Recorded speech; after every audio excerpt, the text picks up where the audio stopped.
ഈ എരപ്പൻ പ്രധാനമന്ത്രിക്ക് അറിയില്ല എവിടെ നിന്നാണ് ഇന്ത്യ വന്നത് എന്ന്. എത്ര ദാരിദ്ര്യമായിരുന്നു ഇന്ത്യയിലെന്ന്. ബന്നിന്റെ മുകളിൽ മുന്തിരി വച്ച പോലെ ഈ ചീർത്തു വീർത്ത അമിഷയൊക്കെ കയറിയിരിക്കുന്ന ഇന്ത്യ എവിടുന്നാ വന്നത് എന്നറിയില്ല നിങ്ങൾക്ക്. ദാരിദ്ര്യത്തിനെയും കഷ്ടപ്പാടിനെയും ഇന്ത്യ അതിജീവിച്ചത് മതത്തിന്റെ പേരിലല്ല, മനുഷ്യന്റെ പേരിലാണ്. അവിടെ എല്ലാവരും ഉണ്ടായിരുന്നു, ഹിന്ദുവും മുസ്ലിമും ക്രിസ്ത്യാനിയും സിഖുകാരനും ഒക്കെ. നിന്റെ മതത്തിന്റെ മനസ്സിലെ വിഷം കൊണ്ട് അവരെ അങ്ങ് പറിച്ചു കളയാൻ നീ ഇനിയും 1000 തന്തമാർക്ക് ജനിക്കേണ്ടി വരുമെന്ന് നിങ്ങൾ മനസ്സിലാക്കിക്കോ. ഇത് ഇന്ത്യയാണ്.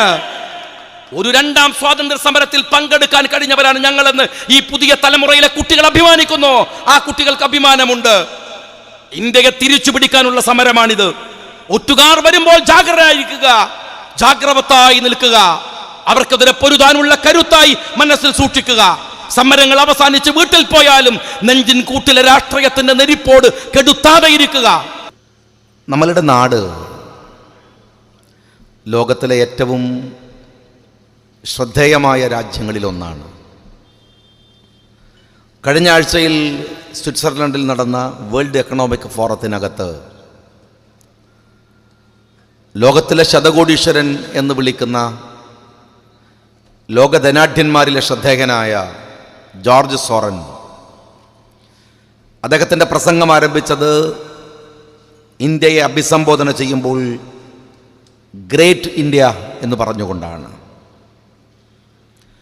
ഇന്ത്യയെ ലോകം മുഴുവൻ വിളിക്കുന്നത് ഇന്ത്യ മഹാരാജ്യം എന്നാണ്. എന്തിനാണ് ലോകം ഇന്ത്യയെ ഒരു മഹാരാജ്യം എന്ന് വിളിക്കുന്നത്? മാത്രം വലിയ മഹാകാര്യം എന്താണ് ഇന്ത്യയിലുണ്ട് എന്നവർ വിചാരിക്കുന്നത്? ഈ രാജ്യത്തിൻ്റെ വിസ്തൃതമായ ഭൂപ്രകൃതിയാണോ അങ്ങനെ വിളിക്കാൻ അവരെ പ്രേരിപ്പിക്കുന്നത്? ഈ രാജ്യത്തിലെ മനോഹരമായ കൃഷിയിടങ്ങളും വയലേലകളും, ഈ രാജ്യത്തിലെ ലോകത്തിൽ മറ്റു രാജ്യങ്ങളിൽ കുറവായ ജനസംഖ്യയും പൗരന്മാരുടെ കർമ്മശേഷിയും സാമ്പത്തികമായ കരുത്തും സൈന്യത്തിൻ്റെ വലിപ്പവും ഒക്കെയാണോ ലോകത്തിൻ്റെ മുമ്പിൽ ഇന്ത്യ ഒരു മഹാരാജ്യമായി നിൽക്കാനുള്ള യോഗ്യതയെന്ന് പറയുന്നത്? അല്ല. ആ കഴിവുകളുള്ള ഒരുപാട് രാഷ്ട്രങ്ങൾ ലോകത്തിലെ മറ്റ് ഒരുപാട് രാജ്യങ്ങൾക്കുണ്ട്, ഒരുപാട് രാഷ്ട്രങ്ങളുണ്ട്.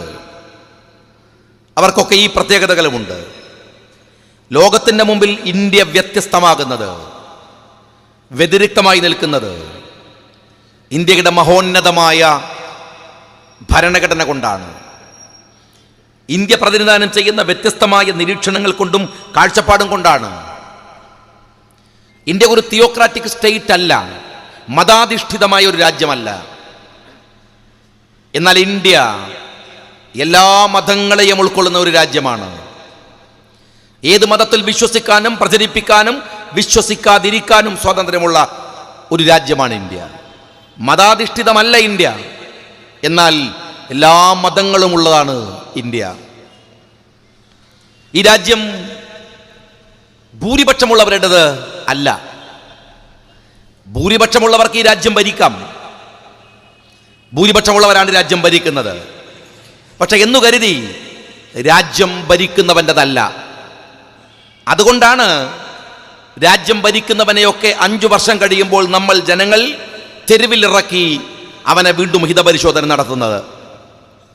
ഭരിക്കുന്നവൻ്റെതായിരുന്നു രാജ്യമെങ്കിൽ അവൻ പിന്നെയും തുടർന്ന് ഭരിക്കുമായിരുന്നു. അങ്ങനെയെങ്കിൽ ഈ രാജ്യം കോൺഗ്രസിന്റെ കൈകളിൽ ആയി പോകുമായിരുന്നു. അവർ മാത്രമേ ഇന്ത്യ ഭരിക്കാൻ കഴിയുമായിരുന്നുള്ളൂ. ഭൂരിപക്ഷമുള്ളവൻ്റെതുമല്ല ഇന്ത്യ, ഭരിക്കുന്നവൻ്റെതുമല്ല ഇന്ത്യ, ഭരണീയരുടേതാണ് ഇന്ത്യ. ഈ രാജ്യത്തിലെ ചില പദപ്രയോഗങ്ങൾക്ക്, ഇംഗ്ലീഷിലെ പദപ്രയോഗങ്ങൾക്ക് പോലും ഇന്ത്യയുടെ ഒരു പരിപ്രേക്ഷ്യമുണ്ട്. ഇന്ത്യ മാത്രം ഉണ്ടാക്കി വെക്കുന്ന ചില പരിപ്രേക്ഷ്യം. സെക്യുലാരിസം എന്ന് പറയുന്നത് ലോകത്തിലെ ഏത് രാഷ്ട്രത്തിൽ നിങ്ങൾ പോയി നോക്കിയാലും അത് മതനിരാസമാണ്. യൂറോപ്പിൽ പോയാൽ സെക്യുലാരിസം മതരഹിതമാണ്, മതമില്ലാത്തതാണ്. ഇന്ത്യ ഉപയോഗിക്കുന്ന സെക്യുലാരിസം എന്ന പദത്തിന് മതേതരത്വം എന്നാണ് അർത്ഥം. മതത്തെ, വ്യത്യസ്ത മതങ്ങൾ ചേർന്ന് നിൽക്കുന്ന ഒന്നായിട്ടാണ് ഇന്ത്യയുടെ മതേതരത്വം എന്ന് പറയുന്നതിന് നമ്മൾ കൊടുക്കുന്ന അർത്ഥം എന്ന് പറയുന്നത്. We the people of India എന്ന് നമ്മൾ ഭരണഘടനയിൽ ആദ്യം വായിക്കുകയാണ്. വി എന്ന് പറയുന്ന രണ്ട് അക്ഷരങ്ങൾക്ക് നമ്മൾ കൊടുക്കുന്ന ഒരു അർത്ഥമുണ്ട്. ഇന്ത്യൻ പരിപ്രേക്ഷ്യത്തിൽ അതിനർത്ഥം ഞങ്ങളെന്നല്ല, നമ്മളെന്നാണ്.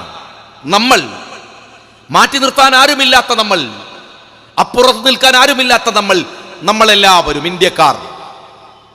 ഭാഷക്ക് ഇന്ത്യയുടെ പരിപ്രേക്ഷ്യമുണ്ട്, ചില സംജ്ഞകൾക്ക് ഇന്ത്യയുടെ പരിപ്രേക്ഷ്യമുണ്ട്. ഇന്ത്യ ലോകത്തിൽ ഒരു രാജ്യത്തിനും കാണിക്കാനാവാത്ത വണ്ണമുള്ള വൈവിധ്യങ്ങളുടെ നാടാണ്. ഇന്ത്യയെ വ്യത്യസ്തമാക്കി നിർത്തുന്നത് ഈ വലിയ മനോഹരമായ കാഴ്ചപ്പാടുകളാണ്. പ്ലൂറലിസം എന്ന് പറയുന്നത്, അതിന് നിങ്ങൾ പുതിയ ഡിക്ഷണറിയിൽ അതിൻ്റെ അർത്ഥം നിങ്ങളൊന്ന് പരിശോധിച്ച് നോക്ക്. അതിൻ്റെ അർത്ഥം എന്താണെന്ന് അറിയുമോ? പോളിഫോണി എന്നാണ്. എന്താണ് പോളിഫോണി? പോളിഫോണി എന്ന് പറയുന്നത് ഒരു സംഗീത ശില്പമാണ്. എത്ര മനോഹരമായിട്ടാണ് ഇന്ത്യയിലെ ഈ ഭരണഘടനയെ ഉണ്ടാക്കുമ്പോൾ എത്ര സൂക്ഷ്മതയോടെയാണ് ഓരോ പദങ്ങളും പ്രയോഗിച്ചിരിക്കുന്നത് എന്ന് ഇന്ത്യയെ പഠിക്കാൻ ശ്രമിക്കുന്ന കുട്ടികൾ പരിശോധിക്കേണ്ടതാണ്. പോളിഫോണി ഒരു സംഗീത ശില്പമാണ്.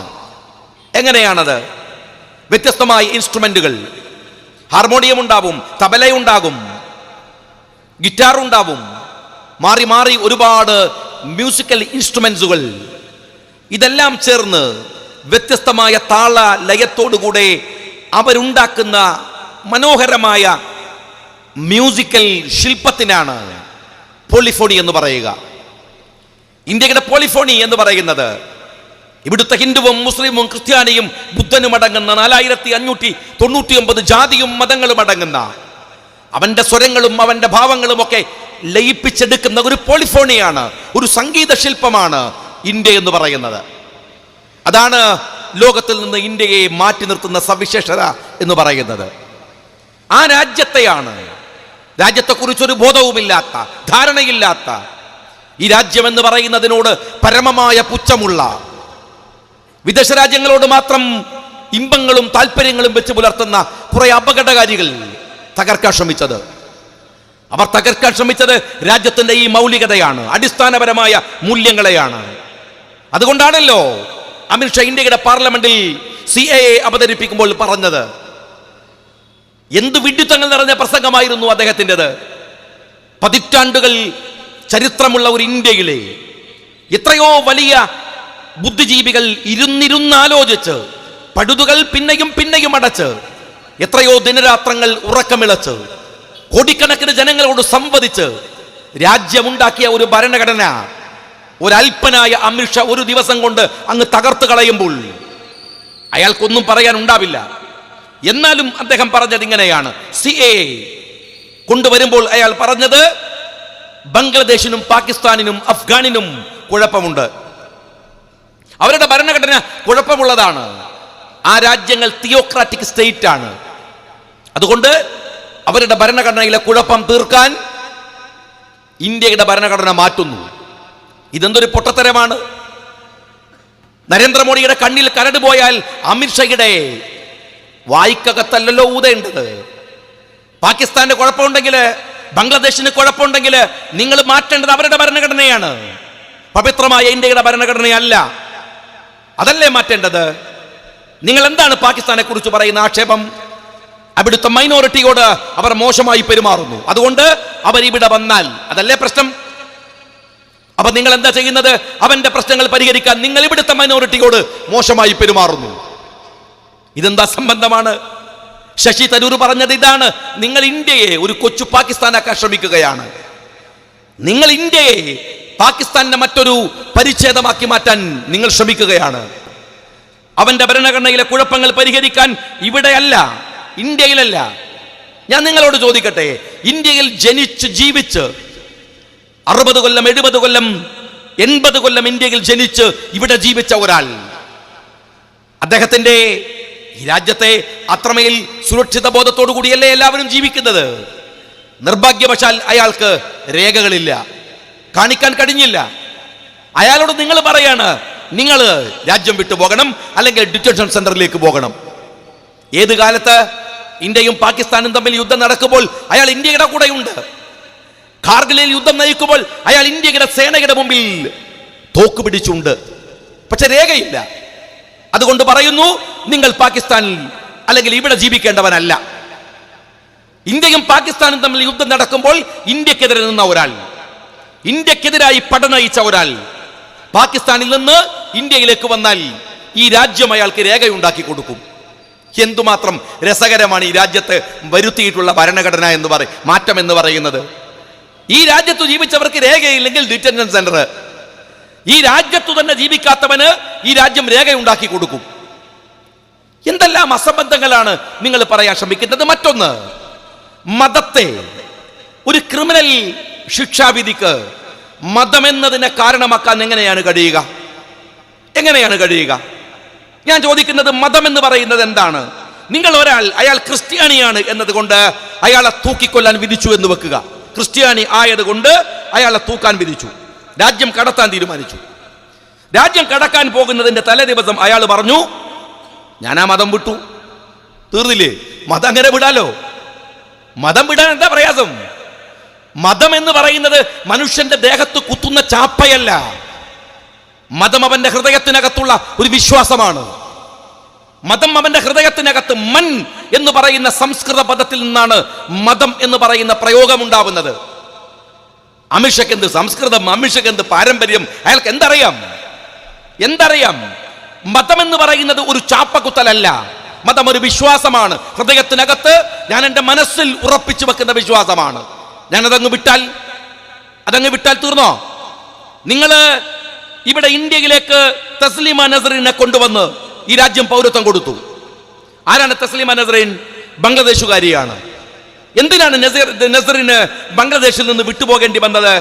അവിടുത്തെ ഭരണകൂടം തസ്ലീമ നസറിനെ ലജ്ജ എന്ന പുസ്തകം എഴുതിയപ്പോൾ അത് ഇസ്ലാമിക വിരുദ്ധമാണ് എന്നതിന്റെ പേരിൽ ബംഗ്ലാദേശിൽ നിന്ന് അവരെ ശിക്ഷിക്കാൻ തീരുമാനിച്ചപ്പോൾ അവർ രാജ്യം വിട്ടു. അമിത്ഷയോട് ചോദിക്കട്ടെ, ഇനി തസ്ലീമ നസറിനെ പോലെ ഒരാൾക്ക് ഇന്ത്യയിൽ പൗരത്വം കൊടുക്കാൻ നിങ്ങളുടെ CAA വഴി കഴിയുമോ ഈ രാജ്യത്ത്? കാരണം നിങ്ങൾ പറയുന്നത് ബംഗ്ലാദേശിലും പാകിസ്ഥാനിലും മുസ്ലിങ്ങളല്ലാത്തവരെ പീഡിപ്പിക്കുന്നു എന്നാണ്. എങ്കിൽ ബംഗ്ലാദേശിൽ നിന്ന് വന്ന തസ്ലീമ നസറിൻ മുസ്ലിം അല്ലേ? ആ രാഷ്ട്രമല്ലേ അവരെ പീഡിപ്പിച്ചത്? അതിന്റെ പേരിലല്ലേ ഇന്ത്യ പൗരത്വം കൊടുത്തത്? അപ്പൊ പിന്നെ നിങ്ങൾ പറയുന്നതിന്റെ ന്യായവാദം എന്താണ്? അതൊന്ന് നിങ്ങൾ പറഞ്ഞേ, എന്താണ് അതിന്റെ ന്യായവാദം? ഇത് വസ്തുതാപരമായി പരിശോധിച്ചാൽ ഇതൊന്നുമല്ല കാര്യം. ഇതൊരു വലിയ കുഴപ്പമുണ്ടാക്കലാണ്.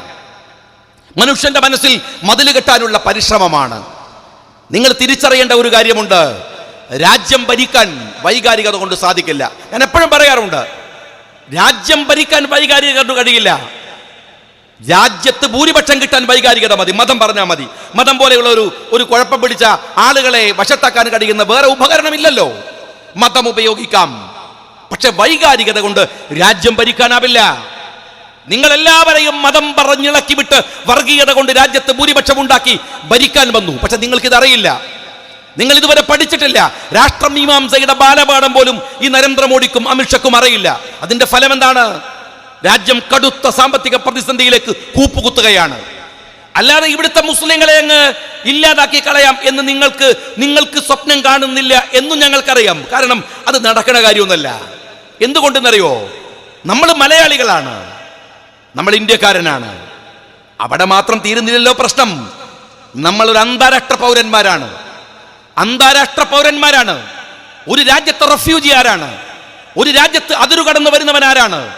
ഒരു രാജ്യത്തെ അഭയാർത്ഥി ആരാണ്? ഇതൊക്കെ തീരുമാനിക്കുന്നത് നരേന്ദ്രമോദി നേതൃത്വം കൊടുക്കുന്ന ഭരണകൂടമല്ല, ഇന്ത്യയുമല്ല, പാകിസ്ഥാനുമല്ല, അമേരിക്കയുമല്ല. അത് തീരുമാനിക്കുന്നത് അന്താരാഷ്ട്ര സമൂഹമാണ്. ഇന്ത്യയല്ല ഒരു പൗരന്റെയും ഒരു റെഫ്യൂജിയുടെയും ഒരു അഭയാർത്ഥിയുടെയും ഒക്കെ നിർവചനം കൊടുക്കേണ്ടത് ഇന്ത്യയല്ല, അത് അന്താരാഷ്ട്ര നിയമമാണ്. എങ്കിലും ഞാൻ ചോദിക്കുന്നത്, നമ്മളൊക്കെ അന്താരാഷ്ട്ര പൗരന്മാരാണ്. ഒരു രാഷ്ട്രം കാണിക്കുന്ന തോന്നിവാസങ്ങൾ ഞങ്ങൾ ഒരു രാഷ്ട്രമാണ് എന്നതുകൊണ്ട് നിങ്ങൾക്ക് അങ്ങനെ കളിക്കാൻ കഴിയില്ല ആധുനിക ലോകത്ത്. കഴിഞ്ഞ 2-3 ആഴ്ചകൾക്ക് മുമ്പ് ഇറാന്റെ മുകളിൽ കൊണ്ടുവന്ന് അമേരിക്ക ബോംബിടുമ്പോ അവര് പറയുന്നതിന് അന്താരാഷ്ട്ര തലത്തിലുള്ള ഒരു ന്യായവും അവരെ വിമർശിക്കുന്നതിന് അന്താരാഷ്ട്ര തലത്തിലുള്ള ന്യായവാദങ്ങളുമുണ്ട്. അതുകൊണ്ട് ഇത് ഇന്ത്യ നിങ്ങൾ വിചാരിക്കുന്ന പോലെ ഇതൊരു ഒരു കുണ്ടിലെ തവളയൊന്നുമല്ല.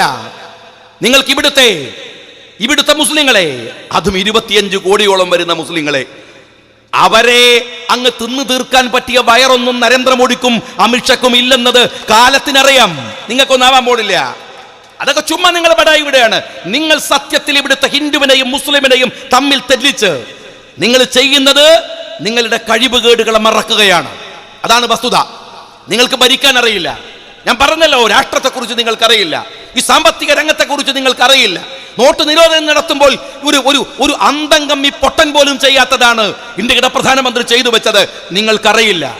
ഈ രാജ്യം നിങ്ങൾക്കറിയുമോ? ലോകത്തിലെ ഏറ്റവും വലിയ കാർഷിക രാജ്യമാണ്. ഒരുപാട് രാഷ്ട്രങ്ങളെ പോറ്റുന്നത് ഈ നാട്ടിൽ ഇന്ത്യക്കാരൻ പണിയെടുക്കുന്ന ഭക്ഷണം കൊണ്ടാണ്. ഈ രാജ്യത്തിന്റെ സാമ്പത്തിക ഭദ്രത ഈ രാജ്യത്തിന്റെ കയറ്റുമതിയിൽ നിന്നാണ് നമ്മൾ ഉണ്ടാക്കിയത്. ഇന്ത്യയുടെ കാർഷിക രംഗത്തിന്റെ സ്ഥിതി എന്താണ്? തകർന്ന് നാരായണക്കല്ലെടുത്തില്ലേ? എത്രമേൽ ഭീകരമായി തകർന്നു പോയി ഇന്ത്യ. ഇന്ത്യയുടെ കാർഷിക രംഗം തകർന്നു തരിപ്പണമായി. ലക്ഷക്കണക്കിന്, ഏകദേശം ഒരു 4 ലക്ഷത്തിലധികം ആളുകൾ കഴിഞ്ഞ 6 കൊല്ലത്തിനിടയിൽ ഇന്ത്യയിൽ ആത്മഹത്യ ചെയ്തു. അമിത്ഷാ കണക്കെടുത്തോ? അതിലെത്ര ഹിന്ദു, അതിലെത്ര മുസ്ലിം, അതിലെത്ര ക്രിസ്ത്യാനി? എന്താ നിങ്ങൾ കണക്കെടുക്കാത്തത്? എന്താ എടുക്കാത്തത്? പക്ഷെ മരിച്ചുപോയവർ മുഴുവൻ കർഷകരാണ്. ഇന്ത്യയുടെ തെരുവിൽ കർഷകർ ആത്മഹത്യ ചെയ്യുന്നു. വ്യാപകമായി അവർ മരിച്ചുകൊണ്ടിരിക്കുന്നു.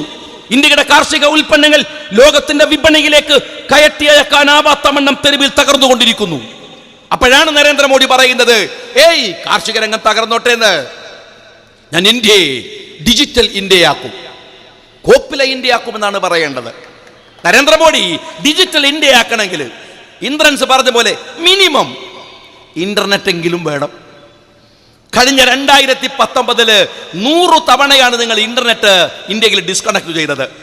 2014 മുതൽ 19 ഡിസംബർ വരെ ലോകത്ത് ഇന്റർനെറ്റ് ഡിസ്കണക്ട് ചെയ്ത 61% ഇന്ത്യയിലാണ്. പിന്നെ എങ്ങനെയാണോ ഈ ഇന്ത്യ ഡിജിറ്റൽ ഇന്ത്യ ആക്കുക? നിങ്ങൾ നോട്ട് നിരോധിച്ചപ്പോൾ എന്താ പറഞ്ഞത്? ഞാൻ ഡിജിറ്റൽ ട്രാൻസാക്ഷനെ പ്രോത്സാഹിപ്പിക്കുമെന്നാണ്. മോഡി ഡിജിറ്റൽ ട്രാൻസാക്ഷൻ നടക്കണമെങ്കിൽ ഇന്റർനെറ്റ് വേണം. ഇന്റർനെറ്റ് കട്ട് ചെയ്താൽ പിന്നെ എങ്ങനെയാ ഈ ഡിജിറ്റൽ ട്രാൻസാക്ഷൻ നടക്കുക? നിങ്ങൾ പരിശോധിക്കുക. കഴിഞ്ഞ 10 വർഷത്തിനിടയിൽ ലോകത്ത് വന്നിട്ടുള്ള മാറ്റങ്ങൾ നിങ്ങൾ നിരീക്ഷിക്കുക. ആ മാറ്റങ്ങളിലെ ഒരു 10 എണ്ണം നിങ്ങൾ എടുക്കുക. ഒരു 10 എണ്ണം. ഒന്ന് നമുക്ക് GPS എടുക്കാം, ഗ്ലോബൽ പൊസിഷൻ സിസ്റ്റം എന്ന് പറയും. പണ്ട് മോഹൻലാലിന്റെ ഒരു സിനിമ ഇറങ്ങിയിരുന്നു. അതിലിങ്ങനെയാണ് പറയുന്നത്, എന്താണ്? വഴി ചോദിക്കുമ്പോൾ പറയും, ചോദിച്ച് പോവാം. അത് മലയാളിയുടെ ഒരു ശീലമാണ്. നമ്മൾ ഇവിടുന്ന് ഇങ്ങനെ പുറപ്പെട്ടാൽ, പൊന്നാനിക്ക് പുറപ്പെട്ടാൽ ഇന്നാളെ വീട്ടിലേക്ക് ഓരോ ടേണിങ് എത്തുമ്പോഴും ചോദിക്കും, എന്താ വഴി, എന്താ വഴി, എന്താ വഴി? ആ കാലം പോയില്ലേ? ഇപ്പൊ നേരെ ചാവക്കാട് നിന്ന് കാറിൽ കയറി എന്താണ് GPS എടുത്ത് ഒരടിയാണ് പൊന്നാനി ഇന്ന സ്ഥലം. പിന്നെ നല്ല ഉറക്കാണ്, ബാക്കിയൊക്കെ ഗൂഗിൾ നോക്കിക്കോളും. ഇടത്തോട്ട് വലത്തോട്ട്, ഇടത്തോട്ട് വലത്തോട്ട്, അങ്ങനെയാണ് ഇപ്പൊ യാത്ര ആളുകളുടെ. ഈ GPS ലോകത്ത് വരുത്തിയ മാറ്റം എന്താണ്? അത്ഭുതമാണ്, അത്ഭുതമാണ്. ഇന്റർനെറ്റ് വന്നു, എന്താണ് ഫേസ്ബുക്ക് വന്നു, വാട്സാപ്പ് വന്നു, ട്വിറ്റർ വന്നു, എന്തെല്ലാം. ഈ അത്ഭുതങ്ങളിൽ ഏതെങ്കിലും ഒന്നില് ഇന്ത്യ എന്ന് പറയുന്ന ഈ മഹാരാജ്യത്തിന് ഒരു കടുകുമണിയുടെ സംഭാവന ഉണ്ടായിട്ടുണ്ടോ? ഇന്ത്യ എത്ര വലിയ രാജ്യമാണ് മോഡി. ദാരിദ്ര്യങ്ങളുടെയും കഷ്ടപ്പാടിന്റെയും നടുവിൽ വെച്ചാണ് പണ്ഡിറ്റ് ജവഹർലാൽ നെഹ്റു IIT ഉണ്ടാക്കുന്നത്, IIM ഉണ്ടാക്കുന്നത്. വിദ്യാഭ്യാസ രംഗത്ത് ഒരു ലോകത്തിലെ എഡ്യൂക്കേഷന്റെ സർട്ടിഫിക്കറ്റ് പരിശോധിച്ചാൽ ലോകത്തിലെ ഏറ്റവും റേറ്റിംഗ് ഉള്ള സർട്ടിഫിക്കറ്റ് IIT-യുടേതാണ്. ഇന്നല്ല, ഇന്ന് ഇന്ത്യയുടെ IIT-യുടെ റേറ്റിംഗ് തകർന്നുപോയി. ലോകത്തിന്റെ ശാസ്ത്രത്തിന് ഇന്ത്യ ഒരുപാട് സംഭാവന സമർപ്പിച്ചിട്ടുണ്ട്. ആ ഇന്ത്യ ഇന്ന് എവിടെയാണ്? ആ ഇന്ത്യ ഇന്ന് എവിടെയാണ്? കഴിഞ്ഞ 10 വർഷം ലോകത്ത് നടന്ന ഒരു മാറ്റത്തിലും നിങ്ങൾക്ക് പങ്കാളിത്തം ഉണ്ടാക്കാൻ കഴിഞ്ഞില്ല എന്നാണ് വാഷിംഗ്ടൺ പോസ്റ്റ്, ലോകത്തിലെ ഏറ്റവും പ്രസിദ്ധമായ പത്രങ്ങളിലൊന്ന്, 2010 എഴുതി. ഇന്ത്യ ഇതാ ലോകത്തിലെ ചാമ്പ്യന്മാരാവുകയാണ്. വരുന്ന കാലത്ത് ഇന്ത്യയാണ് ലോകത്തെ നയിക്കാൻ പോകുന്നത്. 2026 ആകുമ്പോഴേക്കും ഇന്ത്യ ജർമ്മനിയെ മറികടക്കും. 2010 എഴുതിയതാണ്. പക്ഷെ വാഷിംഗ്ടൺ പോസ്റ്റിന് മനസ്സിലായില്ല. അതിനിടയിൽ ഈ 2 പൊട്ടന്മാർ വന്ന് ഇന്ത്യ ഭരിച്ചു കളയുമെന്ന് അന്ന് അവർ മനസ്സിലാക്കിയില്ല. എവിടൊക്കെ നമ്മൾ കൂപ്പുകുത്തിയിരിക്കുന്നത്? 2026 ജർമ്മനിയെ മറികടക്കും എന്ന് പറഞ്ഞ ഇന്ത്യ ലോകത്തിലെ GDP-യിൽ ബംഗ്ലാദേശിനേക്കാൾ 5% കുറവായി നമ്മൾ നിൽക്കുകയാണ്. ബംഗ്ലാദേശിന്റെ വിദേശകാര്യമന്ത്രി പറഞ്ഞു, നിങ്ങൾ പറയുന്നത് ഇവിടുന്ന് ഇന്ത്യയിലേക്ക് നുഴഞ്ഞു കയറുന്നു എന്നല്ലേ? എന്നാ സൂക്ഷിച്ചോളൂ, ഞങ്ങൾ ആരും ഇന്ത്യയിലേക്ക് വരാൻ പോണില്ല. കാരണം അവിടുത്തെ GDP തകർന്ന് നാരായണക്കല്ലെടുത്തിരിക്കുന്നു. ഇവിടെ ഞങ്ങൾ സാമ്പത്തികമായി പുരോഗമിക്കുകയാണ്. അതുകൊണ്ട് ഇങ്ങോട്ട് കടന്നു വരരുത്. ഈ അപമാനം സഹിക്കേണ്ടി വന്നത് നിങ്ങളുടെ വില കുറഞ്ഞ രാഷ്ട്രീയ കളികൾ കൊണ്ടാണ് എന്ന് നിങ്ങൾ മനസ്സിലാക്കണം. ഇനി മറ്റൊന്ന് ഞാൻ ചോദിക്കട്ടെ, ഇന്ത്യക്ക് വേണ്ടി നിങ്ങൾ ഭരിച്ചില്ല, എന്നാൽ നിങ്ങൾ ഹിന്ദുക്കൾക്ക് വേണ്ടി ഭരിച്ചോ? ഹിന്ദുക്കൾക്ക് വേണ്ടി നിങ്ങൾ പറയുന്നത് ഞങ്ങൾ ഹിന്ദുക്കളുടെ പാർട്ടിയാണ് എന്നാണ്. അല്ലത് ഞങ്ങൾക്കറിയാം. കാരണം നിങ്ങളുടേത് കൃത്യമായി ഈ ഹിന്ദുത്വ പൊളിറ്റിക്സ് ആണ്. ഹിന്ദുത്വ എന്ന് പറയുന്നത് രാഷ്ട്രീയമാണ്. അതിൽ മതമൊന്നുമില്ല, അതിൽ മതമില്ല. അത് ഹിന്ദുക്കൾക്ക് വേണ്ടിയുമല്ല. ഹിന്ദുയിസം എന്ന് പറയുന്നത് ഗാന്ധിജിയുടേതാണ്, ബാപ്പുജിയുടേതാണ്. അവസാനത്തെ ശ്വാസം തന്നിൽ നിന്ന് പിരിഞ്ഞു പോകുന്ന നിമിഷത്തിലും റാം റാം എന്ന് പറഞ്ഞു മരിച്ചുപോയ ബാപ്പുജിയാണ് സനാതനനായ ഹിന്ദു എന്ന് പറയുന്നത്. നിങ്ങൾ ഹിന്ദു അല്ല, നിങ്ങൾ ഹിന്ദുത്വ രാഷ്ട്രീയമാണ്, സവർക്കറുടെ രാഷ്ട്രീയമാണ്. എന്നാലും വാദത്തിന് വേണ്ടി ഞാൻ സമ്മതിക്കട്ടെ, നിങ്ങൾ ഹിന്ദുക്കൾക്ക് വേണ്ടിയാണ് ഭരിക്കുന്നത് എങ്കിൽ ഞാൻ നിങ്ങളോട് ചോദിക്കുന്നത്, കഴിഞ്ഞ 6 വർഷം നിങ്ങൾ എന്താ ചെയ്യേണ്ടിയിരുന്നത്? ഇന്ത്യയിലെ ഹിന്ദു സമൂഹം എന്ന് പറയുന്നതിന് ലോകത്തിലൊരു മാനമുണ്ട്. എന്താണ് ആ മാനം? ലോകത്തിൽ മറ്റാരും പറയാത്തത് പലതും ഈ രാജ്യത്തെ ഹിന്ദുക്കൾ പറഞ്ഞിട്ടുണ്ട്. അത് വസുദേവ കുടുംബകം എന്നാണ്. അതിരുകളില്ലാത്ത വിധം ലോകമേ ഞങ്ങളുടെ തറവാട് എന്ന് പറയുന്ന വസുദേവ കുടുംബകം എന്നാണ്. ലോകമാണ് ഞങ്ങളുടെ തറവാട്, അതിൽ അതിരുകളില്ല, അതിൽ അതിർത്തി കൊണ്ട് മനുഷ്യനെ വേർതിരിക്കാനാവില്ല, എല്ലാവരെയും ഞങ്ങൾ സ്നേഹിക്കുന്നു എന്ന് വിവേകാനന്ദൻ പറഞ്ഞതാണ് ഇന്ത്യയുടെ മൗലികത. നിങ്ങൾ മിനിമം ഇന്ത്യക്കാരനെയെങ്കിലും സ്നേഹിക്കുന്നു എന്ന് കാണിക്കാൻ ഈ 6 വർഷം ശ്രമിച്ചോ? 6 വർഷം ശ്രമിച്ചോ? ലോകാ സമസ്ത സുഖിനോ ഭവന്തു ഹിന്ദു മൂല്യങ്ങളുടെ അടിസ്ഥാന ഘടകമാണ്. ലോകത്തിലെല്ലാവർക്കും ശാന്തി ഉണ്ടാവണം. ഞാൻ ചോദിക്കുന്നത് ലോകത്തിലെല്ലാവർക്കും അല്ല. രക്ഷിതാക്കളായി നിങ്ങൾ ഈ രാജ്യം ഭരിക്കുമ്പോൾ ഈ രാജ്യത്തിലെ പൗരന്മാർക്ക് ശാന്തി ഉണ്ടാക്കാൻ നിങ്ങൾ ശ്രമിച്ചോ? നിങ്ങൾ എന്തായിരുന്നു ശ്രമിക്കേണ്ടത്? ഇതാ കണ്ടോ, ഞങ്ങളിതാ ഹിന്ദു മതത്തിന് വേണ്ടി ഭരിക്കുകയാണ്. കോൺഗ്രസ് ഭരിച്ച പോലെയല്ല, NCP ഭരിച്ച പോലെയല്ല, ഘടകകക്ഷികൾ ഭരിച്ച പോലെയല്ല. ഞങ്ങൾ ഭരിച്ചാൽ ഇങ്ങനെ ഉണ്ടാകുമെന്ന് കാണിക്കാനെങ്കിലും ഈ 6 വർഷം മോഡി ശ്രമിച്ചോ? ശ്രമിച്ചില്ലല്ലോ. മധുരയിലെ യുപിയിലെ മധുര നമ്മുടെ തമിഴ്നാട്ടിലെ മധുരയല്ല. യുപിയിലെ മധുര ഭഗവാൻ കൃഷ്ണന്റെ മധുരയാണ്, കൃഷ്ണന്റെ ജന്മസ്ഥലമാണ്. നിങ്ങൾ മധുരയിൽ പോയി നോക്കിയിട്ടുണ്ടോ? ഞാൻ കണ്ടിട്ടുണ്ട്. മധുരയിൽ ഒരുപാട് ക്ഷേത്രങ്ങളുണ്ട് ഭഗവാൻ കൃഷ്ണന്റെ ജന്മസ്ഥലത്ത്. ആ ക്ഷേത്രങ്ങളിൽ ആയിരക്കണക്കിനല്ല 10,000കണക്കിന് അമ്മമാരുണ്ട്. ക്ഷേത്രത്തിൽ നിങ്ങൾ പോയി നോക്കിയാൽ അവിടെ കഷായ വസ്ത്രം ധരിച്ച അമ്മമാരെ കാണാം. ഭഗവാൻ കൃഷ്ണന്റെ കാമുകിയാണ് രാധ. രാധയുടെ ഓർമ്മയെ പുതുക്കാനാണ് തെരുവുകളിൽ നിന്ന് ഉപേക്ഷിക്കപ്പെട്ടു പോയ, നോക്കാൻ മക്കളില്ലാത്ത, രക്ഷിതാക്കളില്ലാത്ത നിരാശ്രയരായ ഈ അമ്മമാർ ഈ ക്ഷേത്രത്തിൽ വന്ന് പാർക്കുന്നത്. ഞങ്ങൾ കൃഷ്ണന്റെ രാധമാരാണ്. 2014 സുപ്രീം കോടതി പറഞ്ഞു, ആ അമ്മമാരെ പരിരക്ഷിക്കണം. അവർക്ക് ഭക്ഷണമില്ല, മാറാത്ത രോഗങ്ങൾക്ക് അടിമപ്പെട്ട് കഴിയുകയാണ് അവരെ രക്ഷിക്കണം. 2014 ഹിന്ദു സമൂഹത്തെ അപമാനിക്കാൻ, പരിഹസിക്കാൻ കഷായ വസ്ത്രം ധരിച്ച് നടക്കുന്ന ഭ്രാന്തനായ യോഗിയാണല്ലോ ഉത്തർപ്രദേശ് ഭരിക്കുന്നത്. ശബരിമലയിൽ ഒരു നിയമമുണ്ട്, അവരുടെ ഒരു ആചാരമാണ്, അവരുടെ ഒരു വിശ്വാസമാണ്. 10നും 50നും ഇടയിൽ പ്രായമുള്ള പെണ്ണുങ്ങൾ അവിടെ വരരുത്. അത്രേ ഉള്ളൂ കാര്യം. അതിൻ്റെ പേരിൽ രാജ്യത്ത് വലിയ കുതൂഹലങ്ങളുണ്ടാക്കി, വലിയ പ്രശ്നങ്ങളുണ്ടാക്കി. നിങ്ങൾ ആ സമയത്ത് ഞങ്ങൾ ശക്തമായി സർക്കാരിൻ്റെ നിലപാടുകൾക്കെതിരായി നിന്നവരാണ്. എന്തുകൊണ്ടെന്ന് ചോദിച്ചാൽ ഓരോ മതത്തിലും ഓരോ വിശ്വാസങ്ങളില്ലേ? ഏത് മതത്തിലാണ് വിശ്വാസങ്ങളില്ലാത്തത്? സ്ത്രീകൾ ക്ഷേത്രത്തിൽ പോയാൽ ക്ഷേത്രം പൊളിഞ്ഞു പോകുമോ എന്ന് നിങ്ങൾക്ക് ചോദിക്കാം. ഒന്നും പൊളിയൂല. പക്ഷെ അതൊരു മതത്തിന്റെ വിശ്വാസമല്ലേ? ഇപ്പൊ നിങ്ങൾ ബാങ്ക് കേട്ടില്ലേ? 2 പള്ളിയിൽ നിന്നുള്ള ബാങ്ക് വന്നു. അല്ലാഹു അക്ബർ, അല്ലാഹു അക്ബർ. എപ്പോഴും കേൾക്കാറില്ലേ നിങ്ങൾ? സുബഹിക്കും കേൾക്കും. ആ പള്ളിക്ക് നിങ്ങൾ ഇന്നുവരെ ചാവക്കാട് നിന്ന് ഏതെങ്കിലും ഒരു പെണ്ണ് ബാങ്ക് കൊടുക്കുന്നത് കേട്ടിട്ടുണ്ടോ? എന്തേ പെണ്ണ് ബാങ്ക് കൊടുത്താൽ മൈക്ക് പൊളിഞ്ഞു പോവോ? പള്ളിയില്ലേണ്ടാവോ? ഇല്ല. പക്ഷേ പെണ്ണുങ്ങൾ ബാങ്ക് കൊടുക്കാറില്ല. ഞങ്ങളുടെ വിശ്വാസമാണ്, ഞങ്ങളുടെ വിശ്വാസമാണ്. നിങ്ങളുടെ യുക്തിക്ക് അത് നിരക്കണമെന്നില്ല.